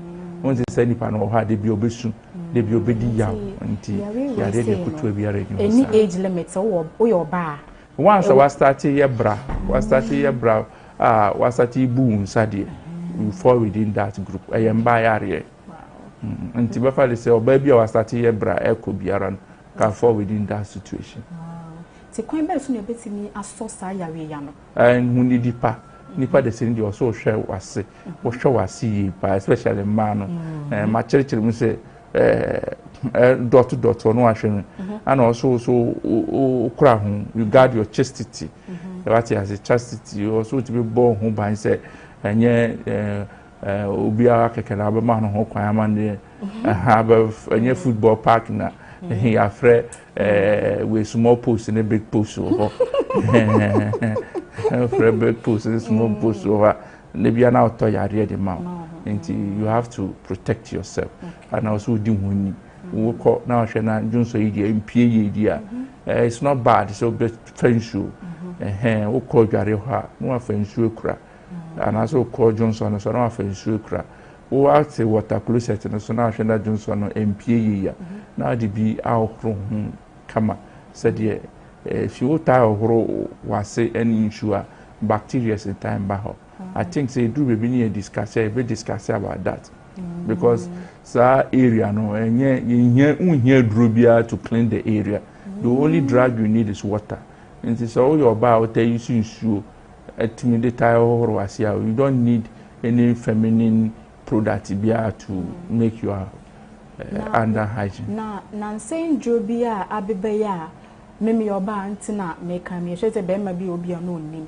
na sendro bi aba asese we insert mo se na sendro bi so pesa wo hwe wo bo wase ho ban a edro ni bebre na wo de be hye wase e be clean wase ama wo ni sa endro adro wotimi insert sa no e yedro e ya na and okra be say lead you to those conditions here you discuss wase the only thing you need to do there because God is so powerful God obasi biara it is acidic in nature and it has that battling issues ebo obanasi so the only thing you need is maybe urine be about maybe foreign material could be alcohol what you need is to wash wash with water in soap there's the omoyenina is a form of an upgrade form of douching it's an upgrade form of douching but it's not necessary some people will talk to you because maybe you can use some honey, whatever mixing as for. But what shows that the honey you are buying is honey. So any caramel being now it's the best. Use water. We use water regular. Everything will be okay. Dog, if it's obey now, woman and my you are not so baby or show, or was I not sell baby or show, wouldn't you and I say, wouldn't cry? The mechanism of baby or was a discharge or what problem or was a niacid or ye brow tigao, menstrual flow, ye problem, then as for severe pain in as for. They didn't kindness make and for at the man say, I dear a chow, so the umbrag by the hospital near Sherman. I dare 1 or 2 other esipaya. You will drop you kruma. I think it's he can fall on it for the meantime. Maybe it is a Venox, so say a bit mediabua because in who peculiar issues are also suffer from and a tonic, say menstrual flow. Now, so no, now still or challenge be and also pains in as a phone. I think the best referral point in a herbal hospital near Tino, who say maybe or higher for it, make a scan. And as sonography, if I check near whom bacteria, the type, some cultural say, Yendi, which my culture and sensitivity, Eddie, who say, and parampara bacteria type in a draw we say in a bit man one hospital.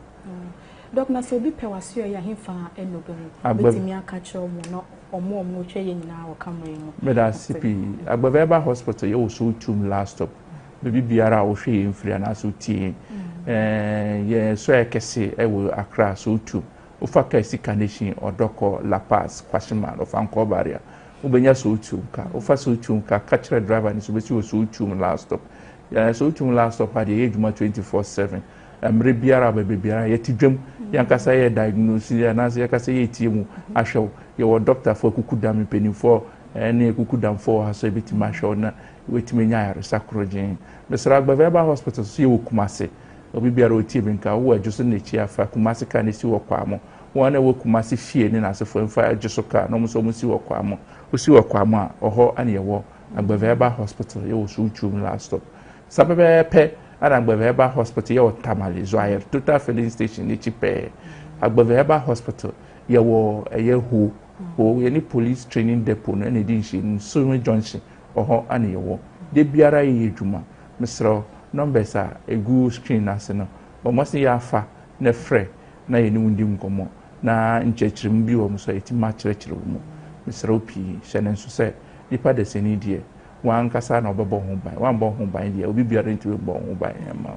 And no one no nipa de seni die, wan kasa na obebo ho ban, and no na Dr. Agbeve e ka che Agbeve Herbal Hospital na wan kasa wodi weni ehu pelvic inflammatory disease eye mayare yare se wo ba Agbeve ombetimi aso omase ama okrakraka Agbeve aso eye ebi wo Kumasi Temaho Tamale na Accra obetimi afre omo e wo 0246 595 256 ana se 055 698 1164 Anna 030-242-0210.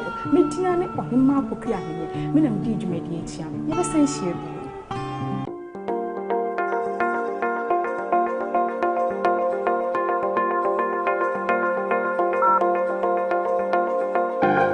What? Why should this happen? The product are shortway. These people did not use O-House electronic scale.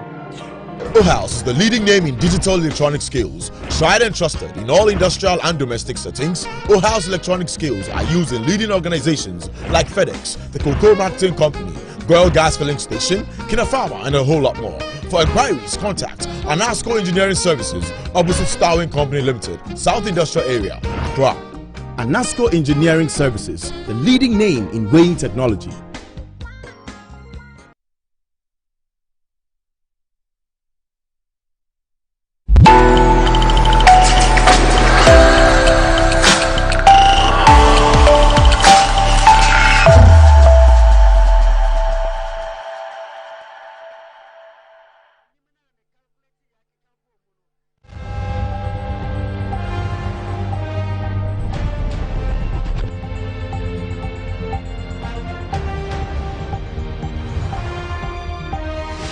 Central.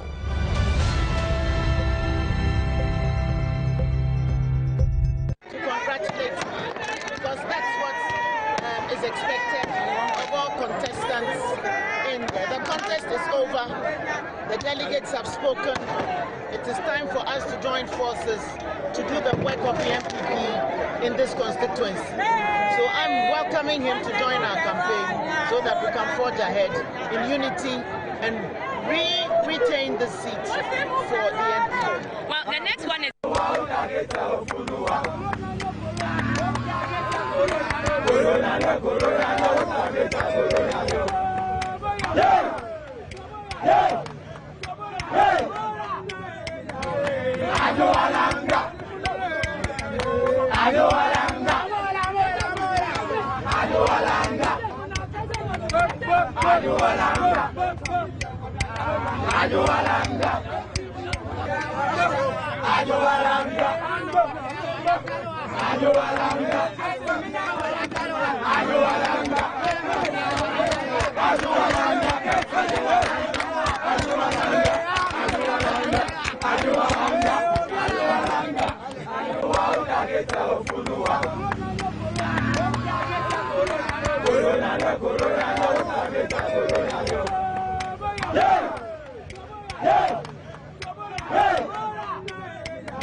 Congratulate me, because that's what is expected of all contestants in there. The contest is over.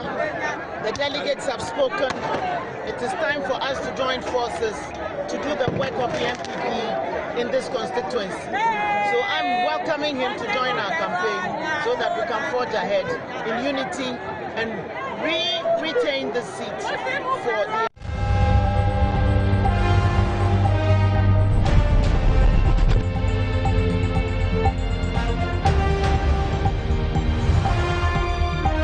Election Central.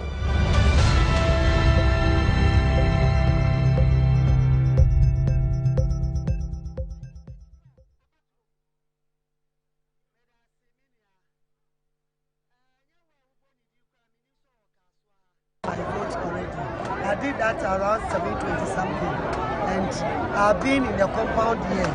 And you can see how the delegates are happy when they come in. The face that they show to me, the smile, it tells you that they are all out there for me. And at the end of the day, I'll be victorious. You are not new in this contest. With what margin are you anticipating to win with? I like your first comment that I'm not new in this contest. As the former women organizer, and I've been a three-time member of parliament, I tell you that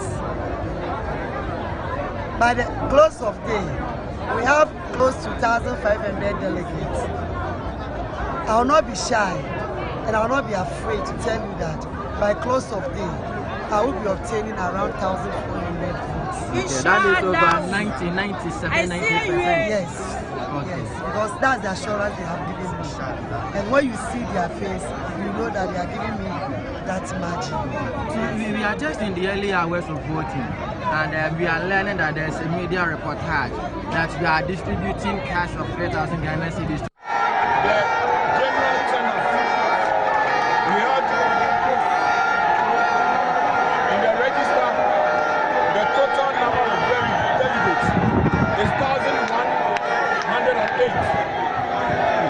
Delegates number 1,108. Now, number that turn out to vote is 1,078. 1,078.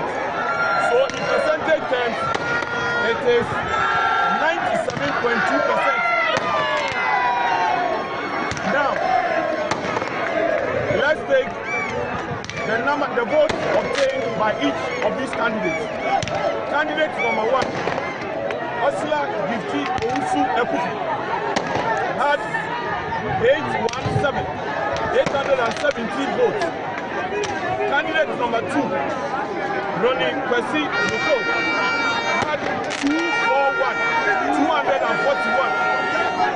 Now, so candidate elect is Madam Esla Ousu Ekufi.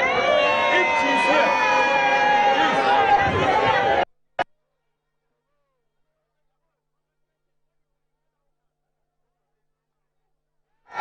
The general turnout we had in the register. I would like to thank you to the Almighty God for the opportunity to be the parliamentary candidate for Dome Kwabena constituency. This is what you say, third time lucky. And so I'm very grateful to God because I know that this battle was the Lord's.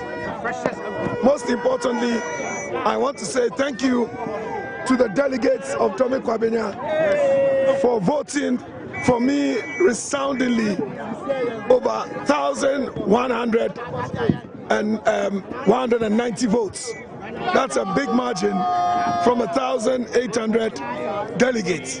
I'm so grateful. I also want to thank my family, my father, my brothers. Unfortunately, my mom has passed, so she will not be around to see this victory. But I want to say thank you to all those who supported me, friends and family. And I want to just say thank you to everyone. What worked the magic for you this time around? Like you said in your own words, third time lucky. What do you think worked? There are those who argue that the incumbent shot herself in the foot and made the work really easy for you. Well, that's an opinion, but for me, the first time I was in India and she was in Ghana. This time I was in Ghana and she was in America. So maybe it changed a bit this time. Oh,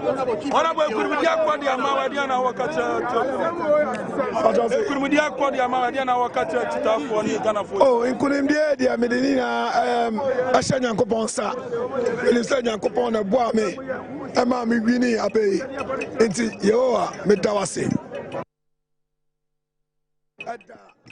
Delegates of Abadamane, my dear Pa, Matrese, Obia or say, fear delegates now.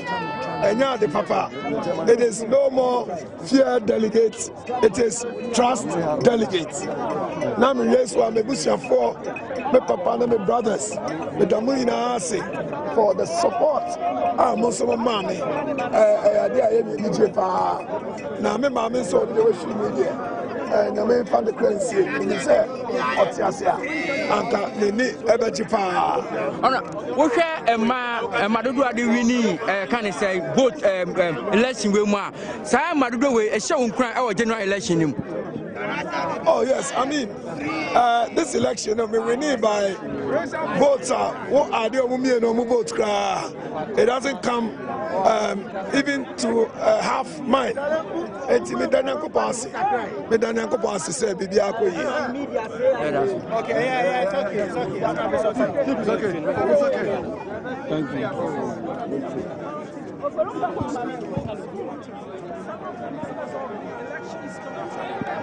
Oh, it feels good. It feels great, and I know that this kind of vote also brings a huge responsibility with it. So we are prepared to take on the responsibility and do what we have to do for the delegates and the constituents at large. Were you expecting a landslide victory as this? Well, I wanted to be very conservative and expect more than 1,000, because then that would make a statement. But I never thought I'll be close to 1,200 by 6 votes. But nevertheless, the delegates have spoken. Now we'll have to sit down, reconcile, continue the unity that has always been in Dome Kwabena after elections, and then move on to the next level for the general elections. Do you believe that the contest, were you expecting this to happen? Because a lot of people wrote you off thinking that incumbent would once again retain her position. Did you hear some of these things, and did they tell you that you win by this margin? Well, I heard some of these things, but then, you know, as I said, I was operating on a submarine campaign. I didn't want to make too much noise outside. In fact, I tried to avoid as many media interviews as possible, just because I wanted the delegates to know that it's about them, it's about how I sell and present myself to them, and if I'm able to do that properly, then they would also be able to believe in me and take me out to sell me to the outer constituents as well. So that is what I focus on. So you've crossed this hurdle, and the main hurdle is election 2024. How do you rally everybody on board to ensure that the victory that you intend to achieve come 2024 is achieved? Well, I'm sure you saw the national chairman here. In Domikwabenya, we've had elections where there's been a loser. We rallied behind the elephant and done what we're supposed to do and work against whichever party. So I think that this is something that should be able to follow suit, and we'll continue in that vein. There shouldn't be any problem at all. Do you believe that Sarah Safo lost on account of the incumbency deficit? Well, I mean, she's already broken the 8. She's down a 12th term. After 12 years, by a 3rd term, she was now going to 16. So it would need some ultra performance to be able to sustain that sort of, level of support. So I guess, I mean, she's been around for 12 years. She's done her part. As they say, in all things, give thanks. So whatever her performance was is not the issue. We give thanks for her service. We are now moving forward, hopefully with a new candidate for 2024 to be the Member of Parliament for Domikwabenya. Would you bring her on board? What are you telling Well, for sure, because when I lost her, I brought myself on board. So I'll bring her on board as well, and bring also Madam Sheila as well. It is in my nature to work and do things pertaining to the elephant, not just about myself. So for sure, we'll do that. What package does your camp have for Domikwabenya as MP? What can Domikwabenya expect? We're going to work on those things. Today, let me just celebrate this victory, and then we'll put on the rest together and let you know. Thank you. Thank you. Thank you very much.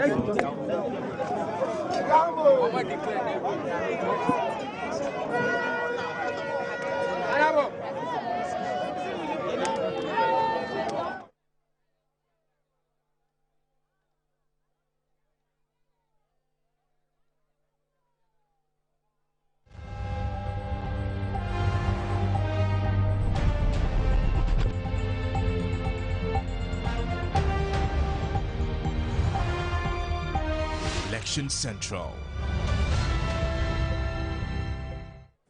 All right, that's our continued coverage of the MPP's parliamentary elections in a constituency where they are sitting MPs.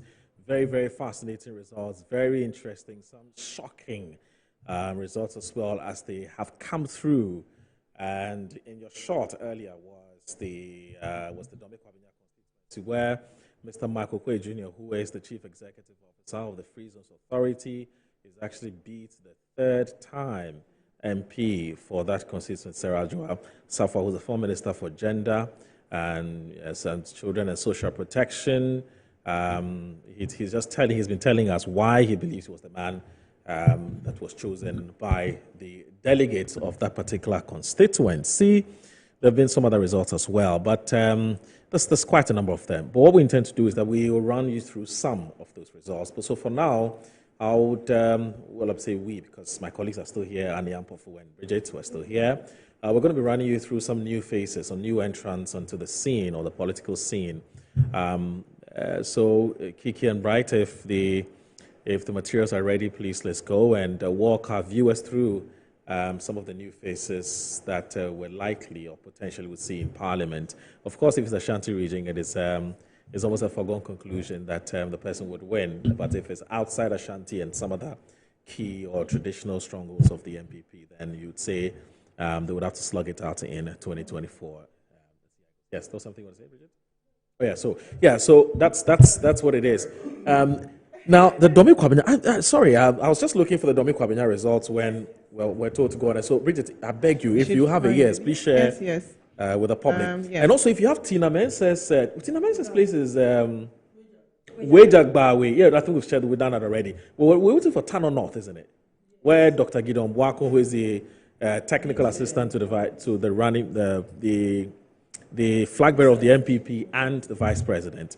Also very interesting to see what results is going to come out. So, Domikwabenya, what are the results? Michael Kwe Jr., okay, who speak just a few minutes ago, had 1,194 reported by Telpupulampu, our reporter on the ground. Safo had 328, and then Sheila also had 100. You heard Michael Quay say, well, yeah, I think he himself shocked by the 1,190. Safo, at least she clinched second. Initially, she had been put third. That was like half of what Sheila had, which is 186. That's a resounding rejection. Yeah. That's a serious rejection by the delegate. I don't know if there's anybody in Ghana who is surprised by this. What has happened in that constituency? I think it's not just a loss. I think it's the quantum of loss. It's the quantum of loss. Anyway, let's do this quickly. I'm told how Akumsing has been talking to our reporter, Kwesi Ado. Let's see what she has to say. Earlier, she spoke with our reporter from Original. In the history of this constituency, that any member of parliament has worked harder than I have done. And so based on that, they are still going to vote for me for 2024.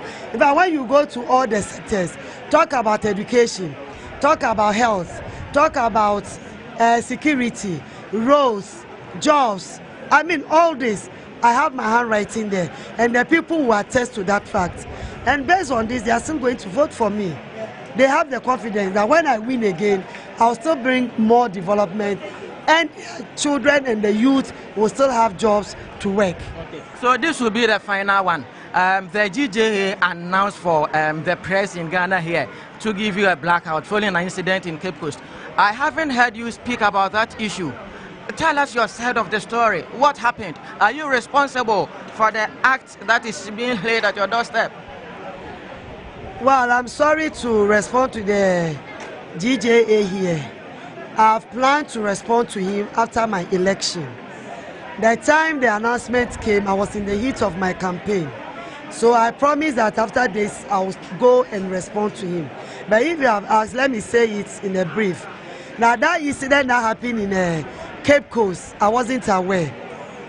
It wasn't my people that did that. I was not around. I got the information a day after.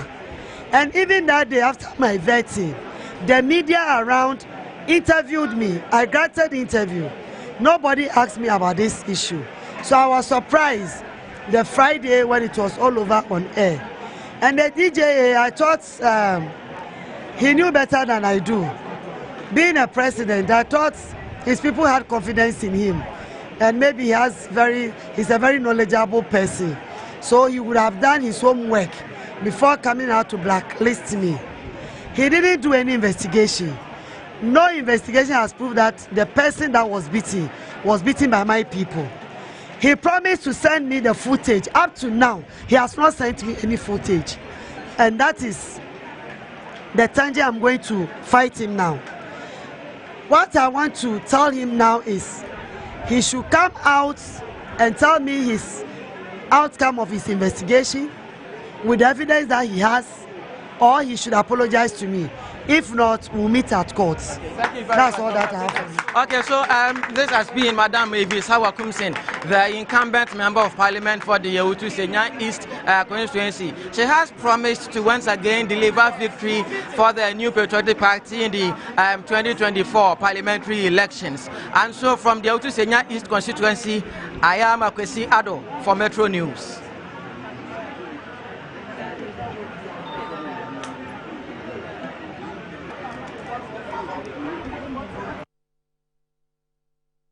In that interview with Kwesi Ado, who's a Central Regional correspondent, with a part that I didn't get.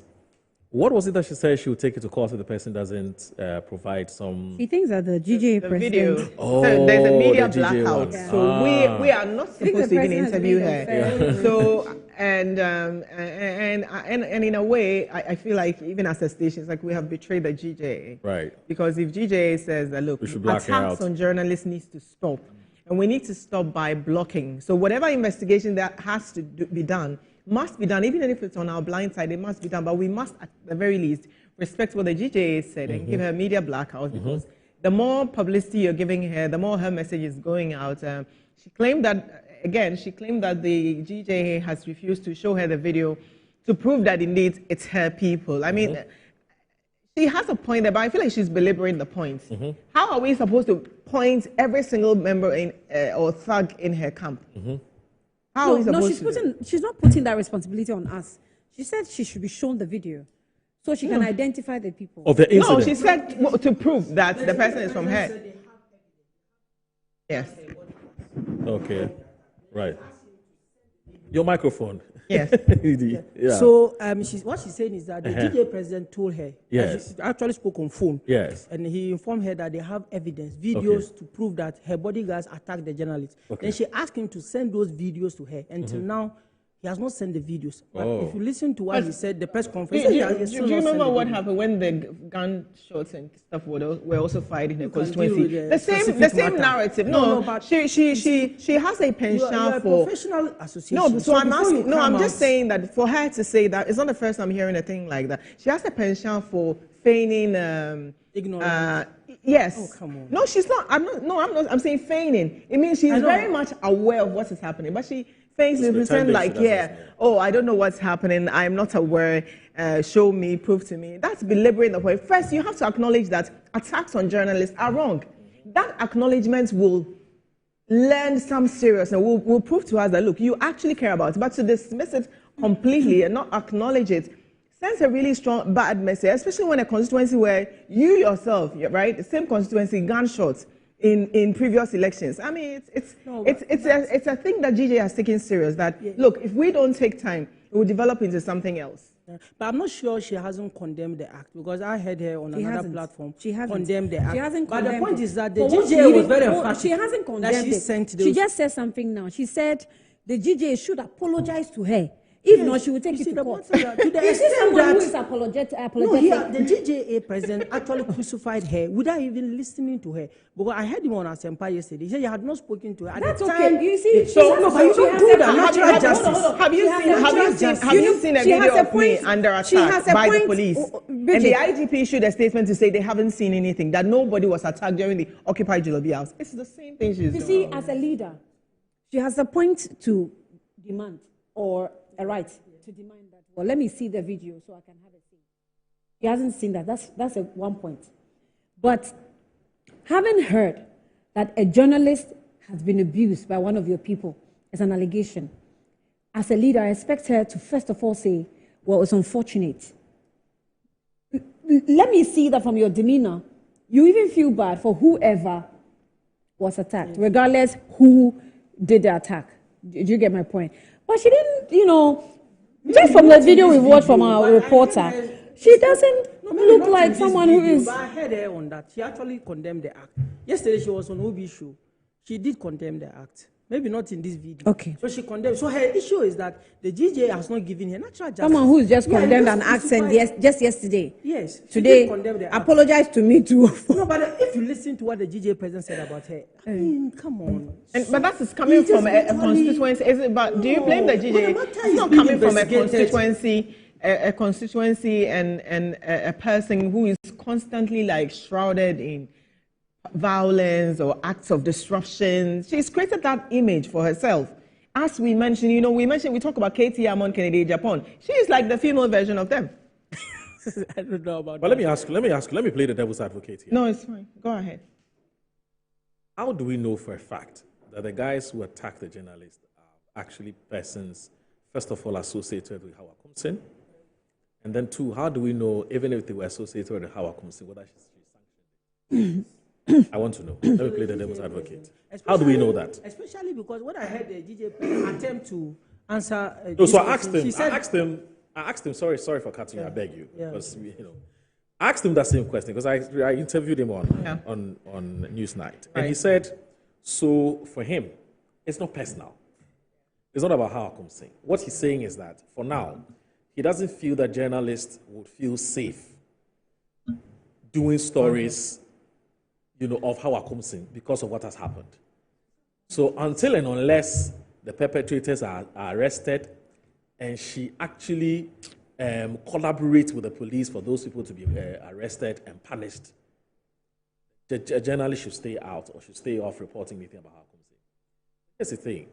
I'm saying that why don't we deal with the perpetrators or these errant guys, deal with them and leave how I come saying?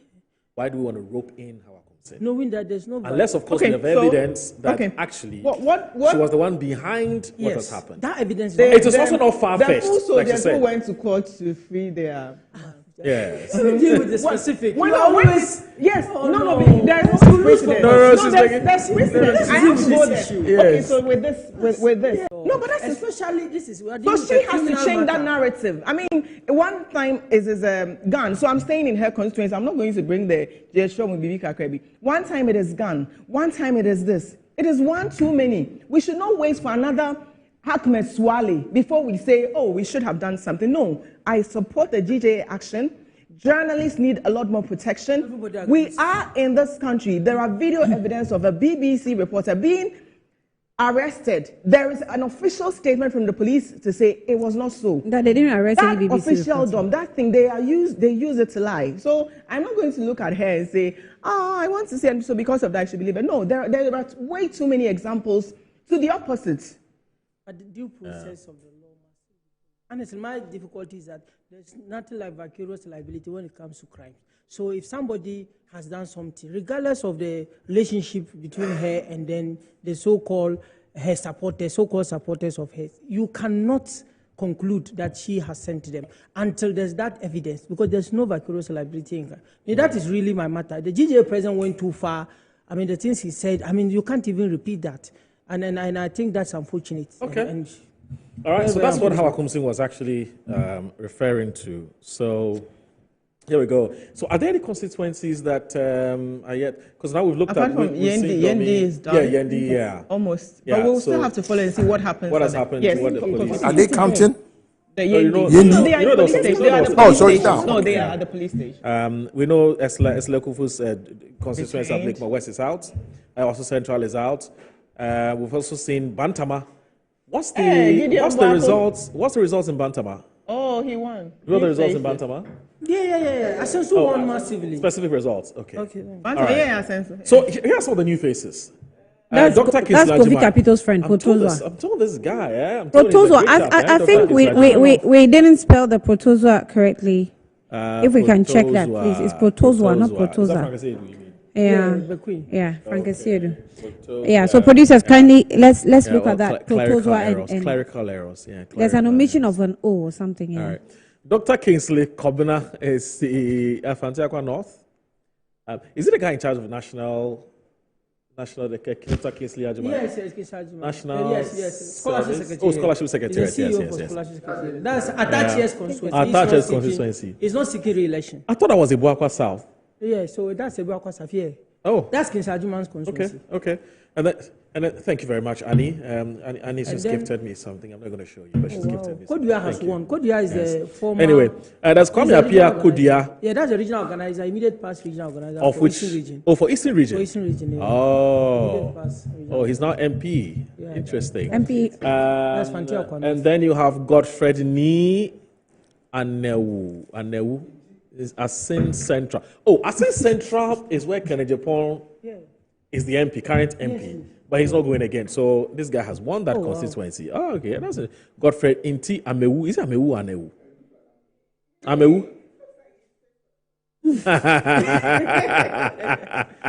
Anyway, so here's all the new faces. Do we have any more? So Nano said J, New Joabin North. Yes. You know him?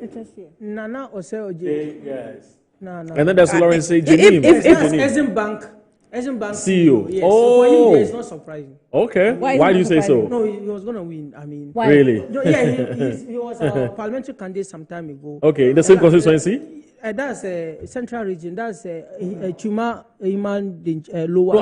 I'm talking about New Joabins North. No, I don't know him. Okay. I'm talking about the Lawrence. Okay, no. There's also Francis Kwabena O. Achil. Yes, that's Joabin. Yes, so for him to, well, I'm not really that surprised because that's Ama Pomes, that's the Deputy Communications Minister. Okay. The last time he applied, he was disqualified. Okay. He had issues with this Anas Armiyahu, so there was a petition against him. So he was disqualified by the National Executive Committee. Oh. So she went unopposed. Okay. And then, so this time around, I mean, he was cleared because the position was that he was punished already, so he should be allowed to contest. I see. So Well, it's not surprising because the gentleman was really on the ground. Okay. So I'm not surprised. Okay, we've got. Yeah, Lawrence is the CEO for Exim Bank. Okay. Exim Bank. Okay. Just set or say. That's said or say. Akoto. Chuman Mpunia. That's a Chuman Mpunia. In Chuman Mpunia. No, not in Chuman Mpunia. You should correct that. Chuman Mpunia is the Esiama. Esiama. Yeah, he's seeking. So that means he lost. Yeah, it means he lost, isn't it? Oh, producers, please check that for us. That Seth is not supposed to be a Chumampunia. So that means he lost. Esiama has lost. Yes, because if we see Seth or Seakoto, then means that he's lost. Yeah, if lost. that's wrong, then he's lost. Yes, the former sports minister. And then Mohammed that's Boku Central. Yes, so he's coming up against Mama Yariga. Yes. And it's an orphan constituency, but because of the conflict, we didn't hold the primaries for that one. So you waited till. Okay, I get it. Yes, he's actually the lawyer for one of the factions. Yeah, so is it with the Mampushi group or the Kusasi group? Okay, the Mampushi group. That's interesting. Yes. Wow. Anyway, so do we have to give up because there's some people who want to express, who want to share some opinion on what has happened so far? Annie, should we give out a WhatsApp line? Well, I think we should. Yeah, let's hear. So we'll advertise a WhatsApp line shortly. Some of you can't wait to express your thoughts on what has happened so far, and so we'll share with you a WhatsApp line at 5 o'clock exactly. We'll be leaving here because most of the results really are out. Maybe I'll take my concluding remarks from Mr. Kofi Kapito. So far, I mean, a movement for change. You've seen everything that has happened so far. I mean, do you guys have any plans of organizing internal elections? Oh, you're not a political party. That's true. You're a movement. That's true. Yeah. Right. Oh, sorry. Your microphone. Okay. Yes. We are not a political party. Agreed. We don't intend to feed or seat parliamentarians. It's just a presidential slot that we are aiming at. And you know what? So if Alan Chamantil wins, if he wins the 2024 election, how is he going to work without? He'll work with every Ghanaian. No, it's not funny. So if you have a majority MPP MPs. Can I tell you what? Everybody's talking about fixing Ghana, right? Yes. So what? The biggest issue in Ghana is this duopoly between this NDC and MPP. That whenever MPP wins an election or NDC wins an election, it's a winner takes all. No, it shouldn't. 50% of the population becomes redundant. True. To the extent that even toilet attendants are changed out. I hijacked. Yeah. It doesn't make any sense. So here's the thing. Alan wins. If Alan wins, and you have a majority MPP MPs in parliament, how is it? Is it going to be a lame duck president? It's not. No. Let me tell you what. Every president, it depends on how you work with your parliamentarians. Okay. Right? Even now, if you were not being this is supposed to be one of the best parliament that we could have had because of the split. But guess what? We see them doing the same thing. All right? The issue is time has come. Let's not talk about the party manifesto. Let's look at the Ghana development plan. The reason why Ghana is not developing, every 4 or 8 years, development is truncated. Alan says, listen, I don't care if you're NDC, if you're MPP, if you're CPP, as long as you can do the job to let Ghana work again, that is what I'm there for. Okay. So all this that people talk about, how is he going to do it? He can do it because every MPP person in parliament is a Ghanaian. Every NDC person in parliament is a Ghanaian. But this is a party he has abandoned. I mean, some of them were still bitter. Bitter about what? But they're not happy that he left. They're not happy, no. He feels he stabbed the party in the back. No, he stabbed what? They said he can go. Okay, when somebody is complaining, even in your house, when your children are complaining, sometimes it's better for you to call all of them and say, hey, you don't do this to your brother anymore. Yeah. Or you also can say, I'm sorry to your brother. Okay. But for a father to say that you go away, I don't care about you, that child will not be happy. Good. So with all that in the background, how is that line going to work with him? But you say he can, no problem. Let me tell you what. Let's Ghanaians are looking for a different, not a party, a different individual, a different leader. It's the leadership.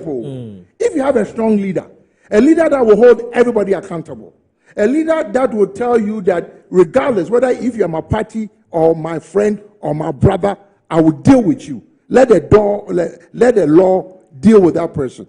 Like I said, we've seen somebody do it in Benin. In Benin. He's done it.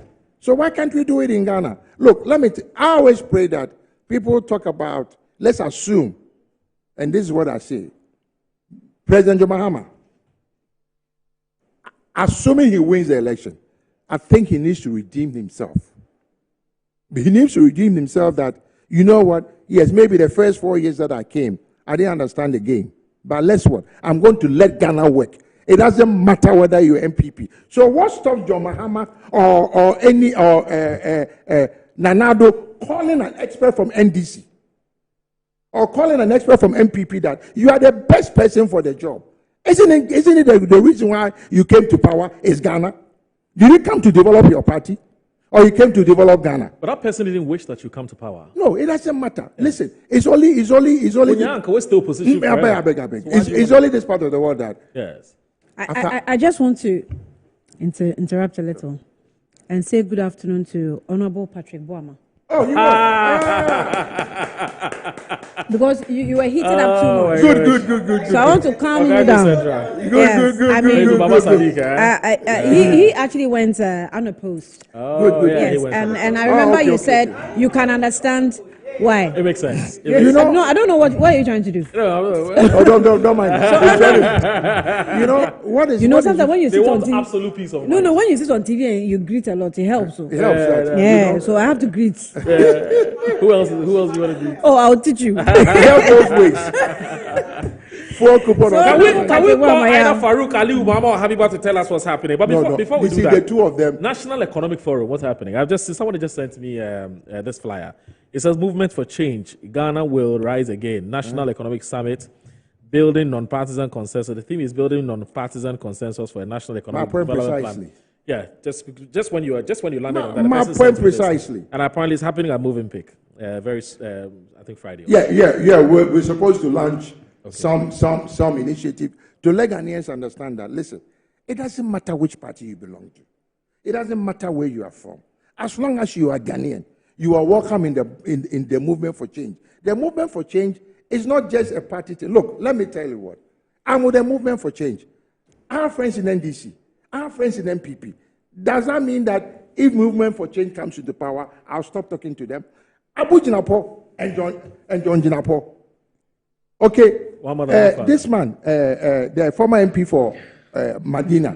No.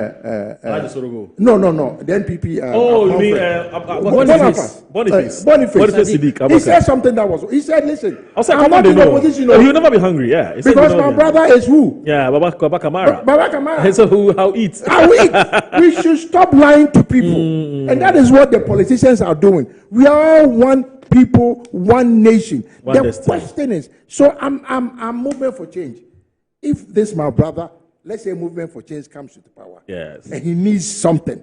I will tell him because he's MPP. Yeah. I won't mind him.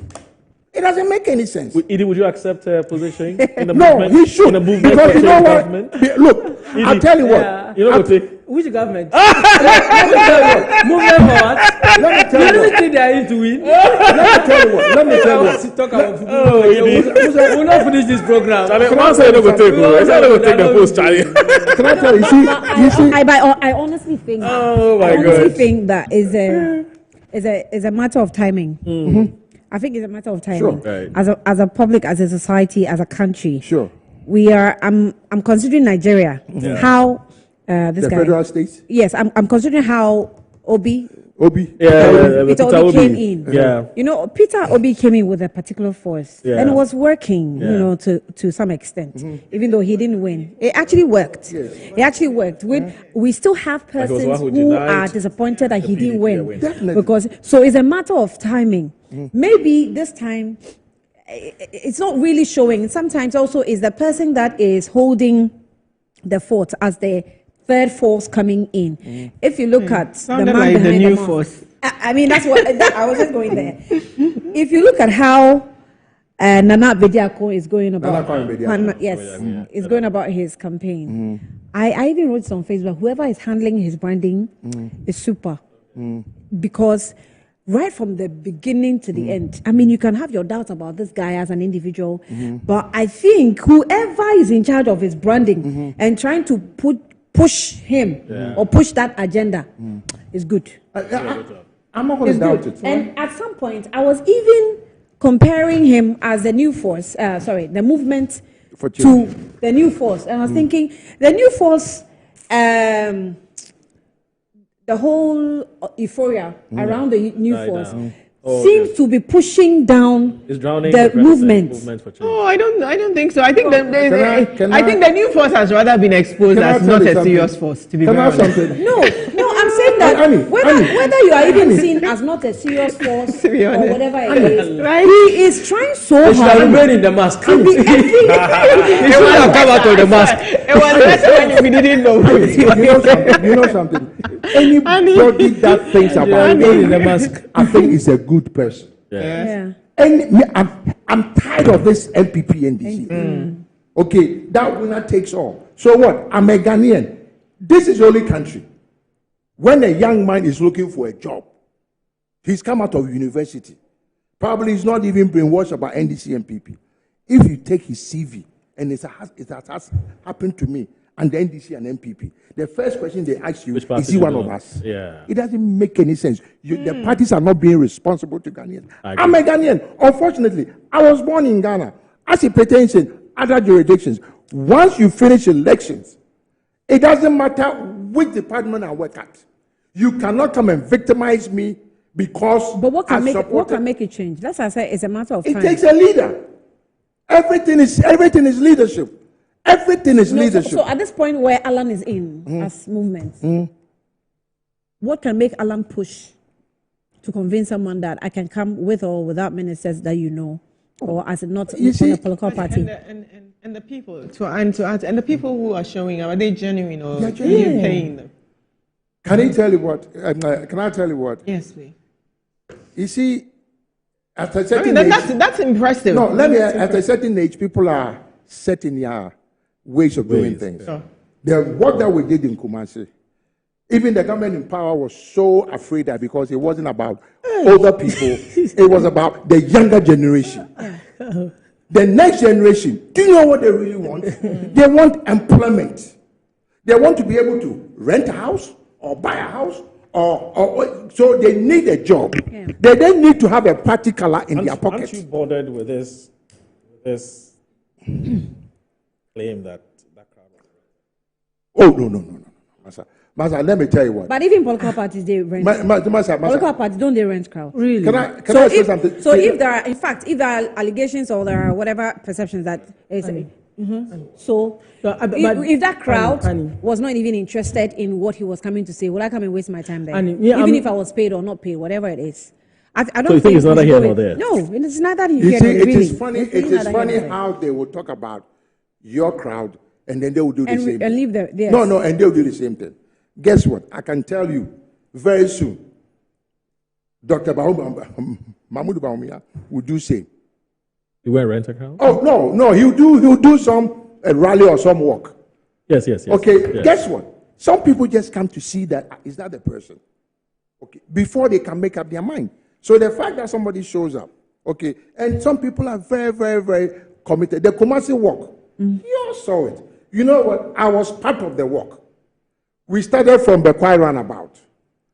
When we got to Konfanochi, because we were with Alan, when I turned back and I saw the crowd from Konfanochi roundabout to Bekwai roundabout, and ahead of us, I asked myself, wow, do people really look? You can't tell me that everybody that came there was rented.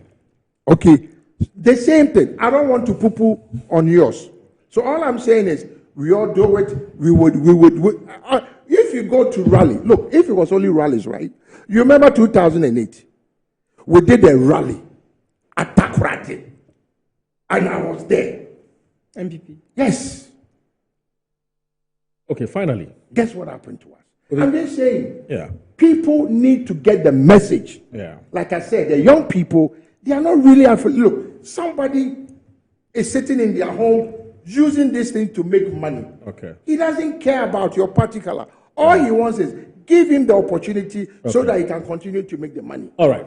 Now, speaking about the movement for change, there's a very good friend of mine who's also a member of the movement. Why is movement for change taking NPP? I'm even surprised. I'm even surprised. The movement for change. This time protesting. But you're a good representation of the movement for change. No, you're a good representation. Tomorrow he turns 30. Yes. Charlie, if I don't say this thing, the guy, Charlie, he's even killing my battery. He has texted me, I'm even tired. Charlie, so, Alfred, Abebio, Kumi, tomorrow you turn 30. We can only wish you a happy birthday. May the Lord be your guide. Adenta, happy birthday, we wish Charlie, you the best in life. call me. We for hook up and do something. He's a young friend. He's a butterfly. He's very vibrant. Yeah, very vibrant. Yeah. You know him, right? He's your friend. Hey, you know Alfred. Alfred. He's probably known as Adenta Kumi. I think he tried to even stand for primaries. Okay.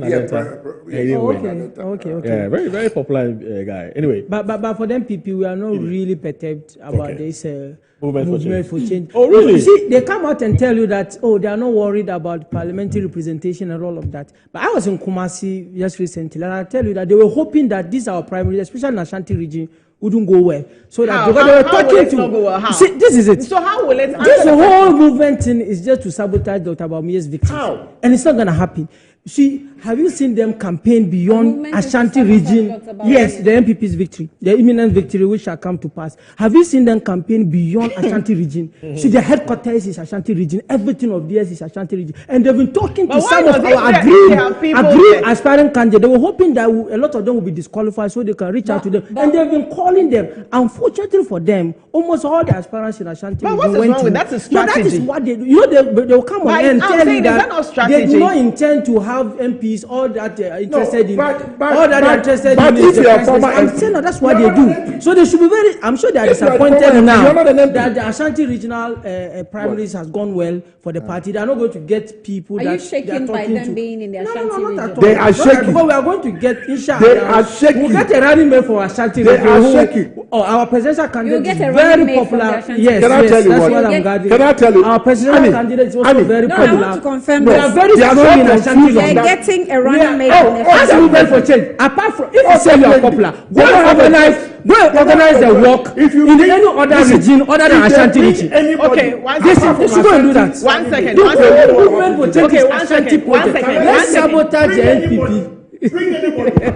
Oh, come on. May I? So that's all. So I think in essence, you're proving his point. Exactly. You're proving his point. That their presence is so prominent and you are terrified that you are picking someone from Ashanti. You're even playing to their gallery because if you say that their strategy. You know right.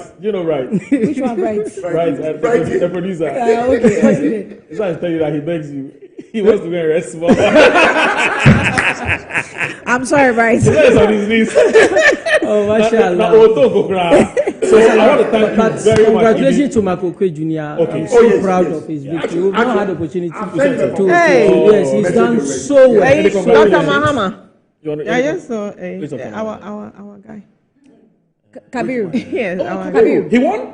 No. Oh, he didn't. It doesn't look. Has he won? Why didn't he? Why? What they said? I know you said Bahama in your head. Why? You don't want him to win.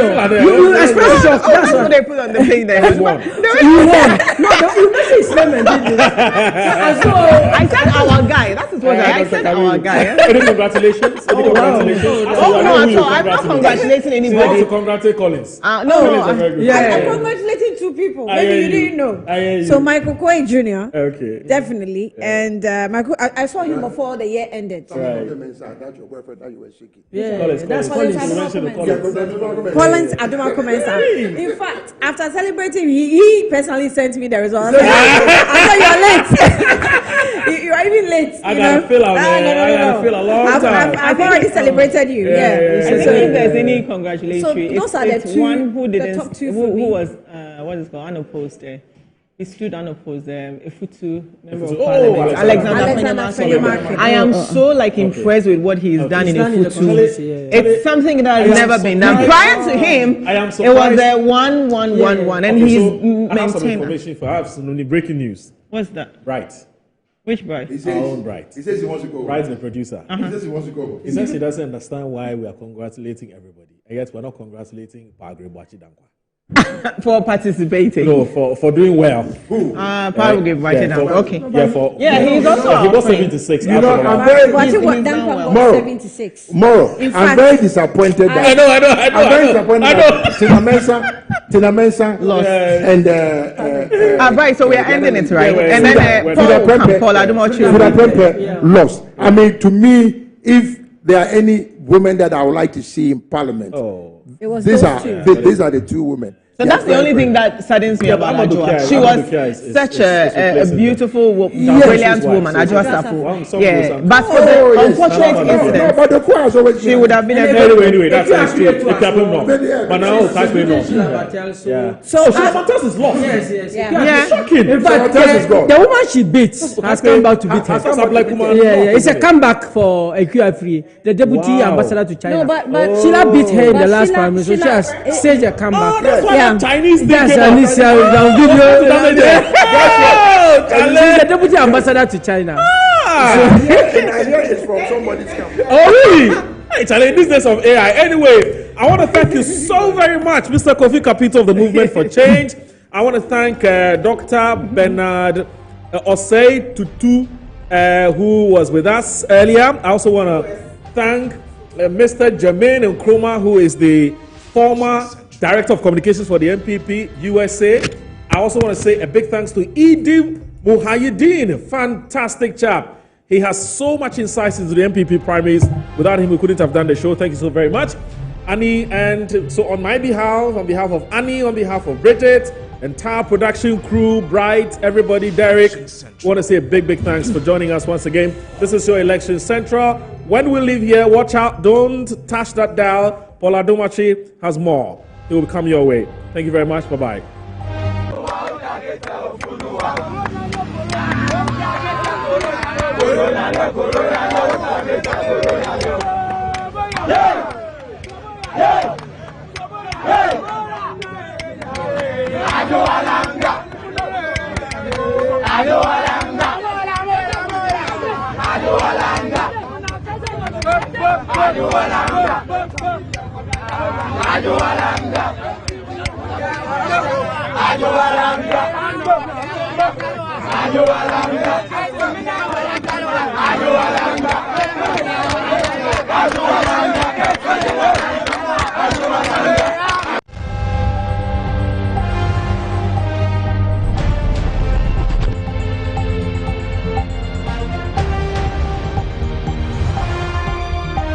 Election Central.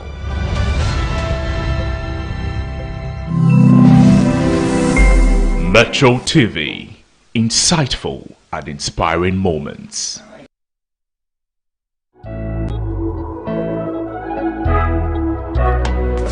Hello viewers, you're welcome to GH Schools, another admission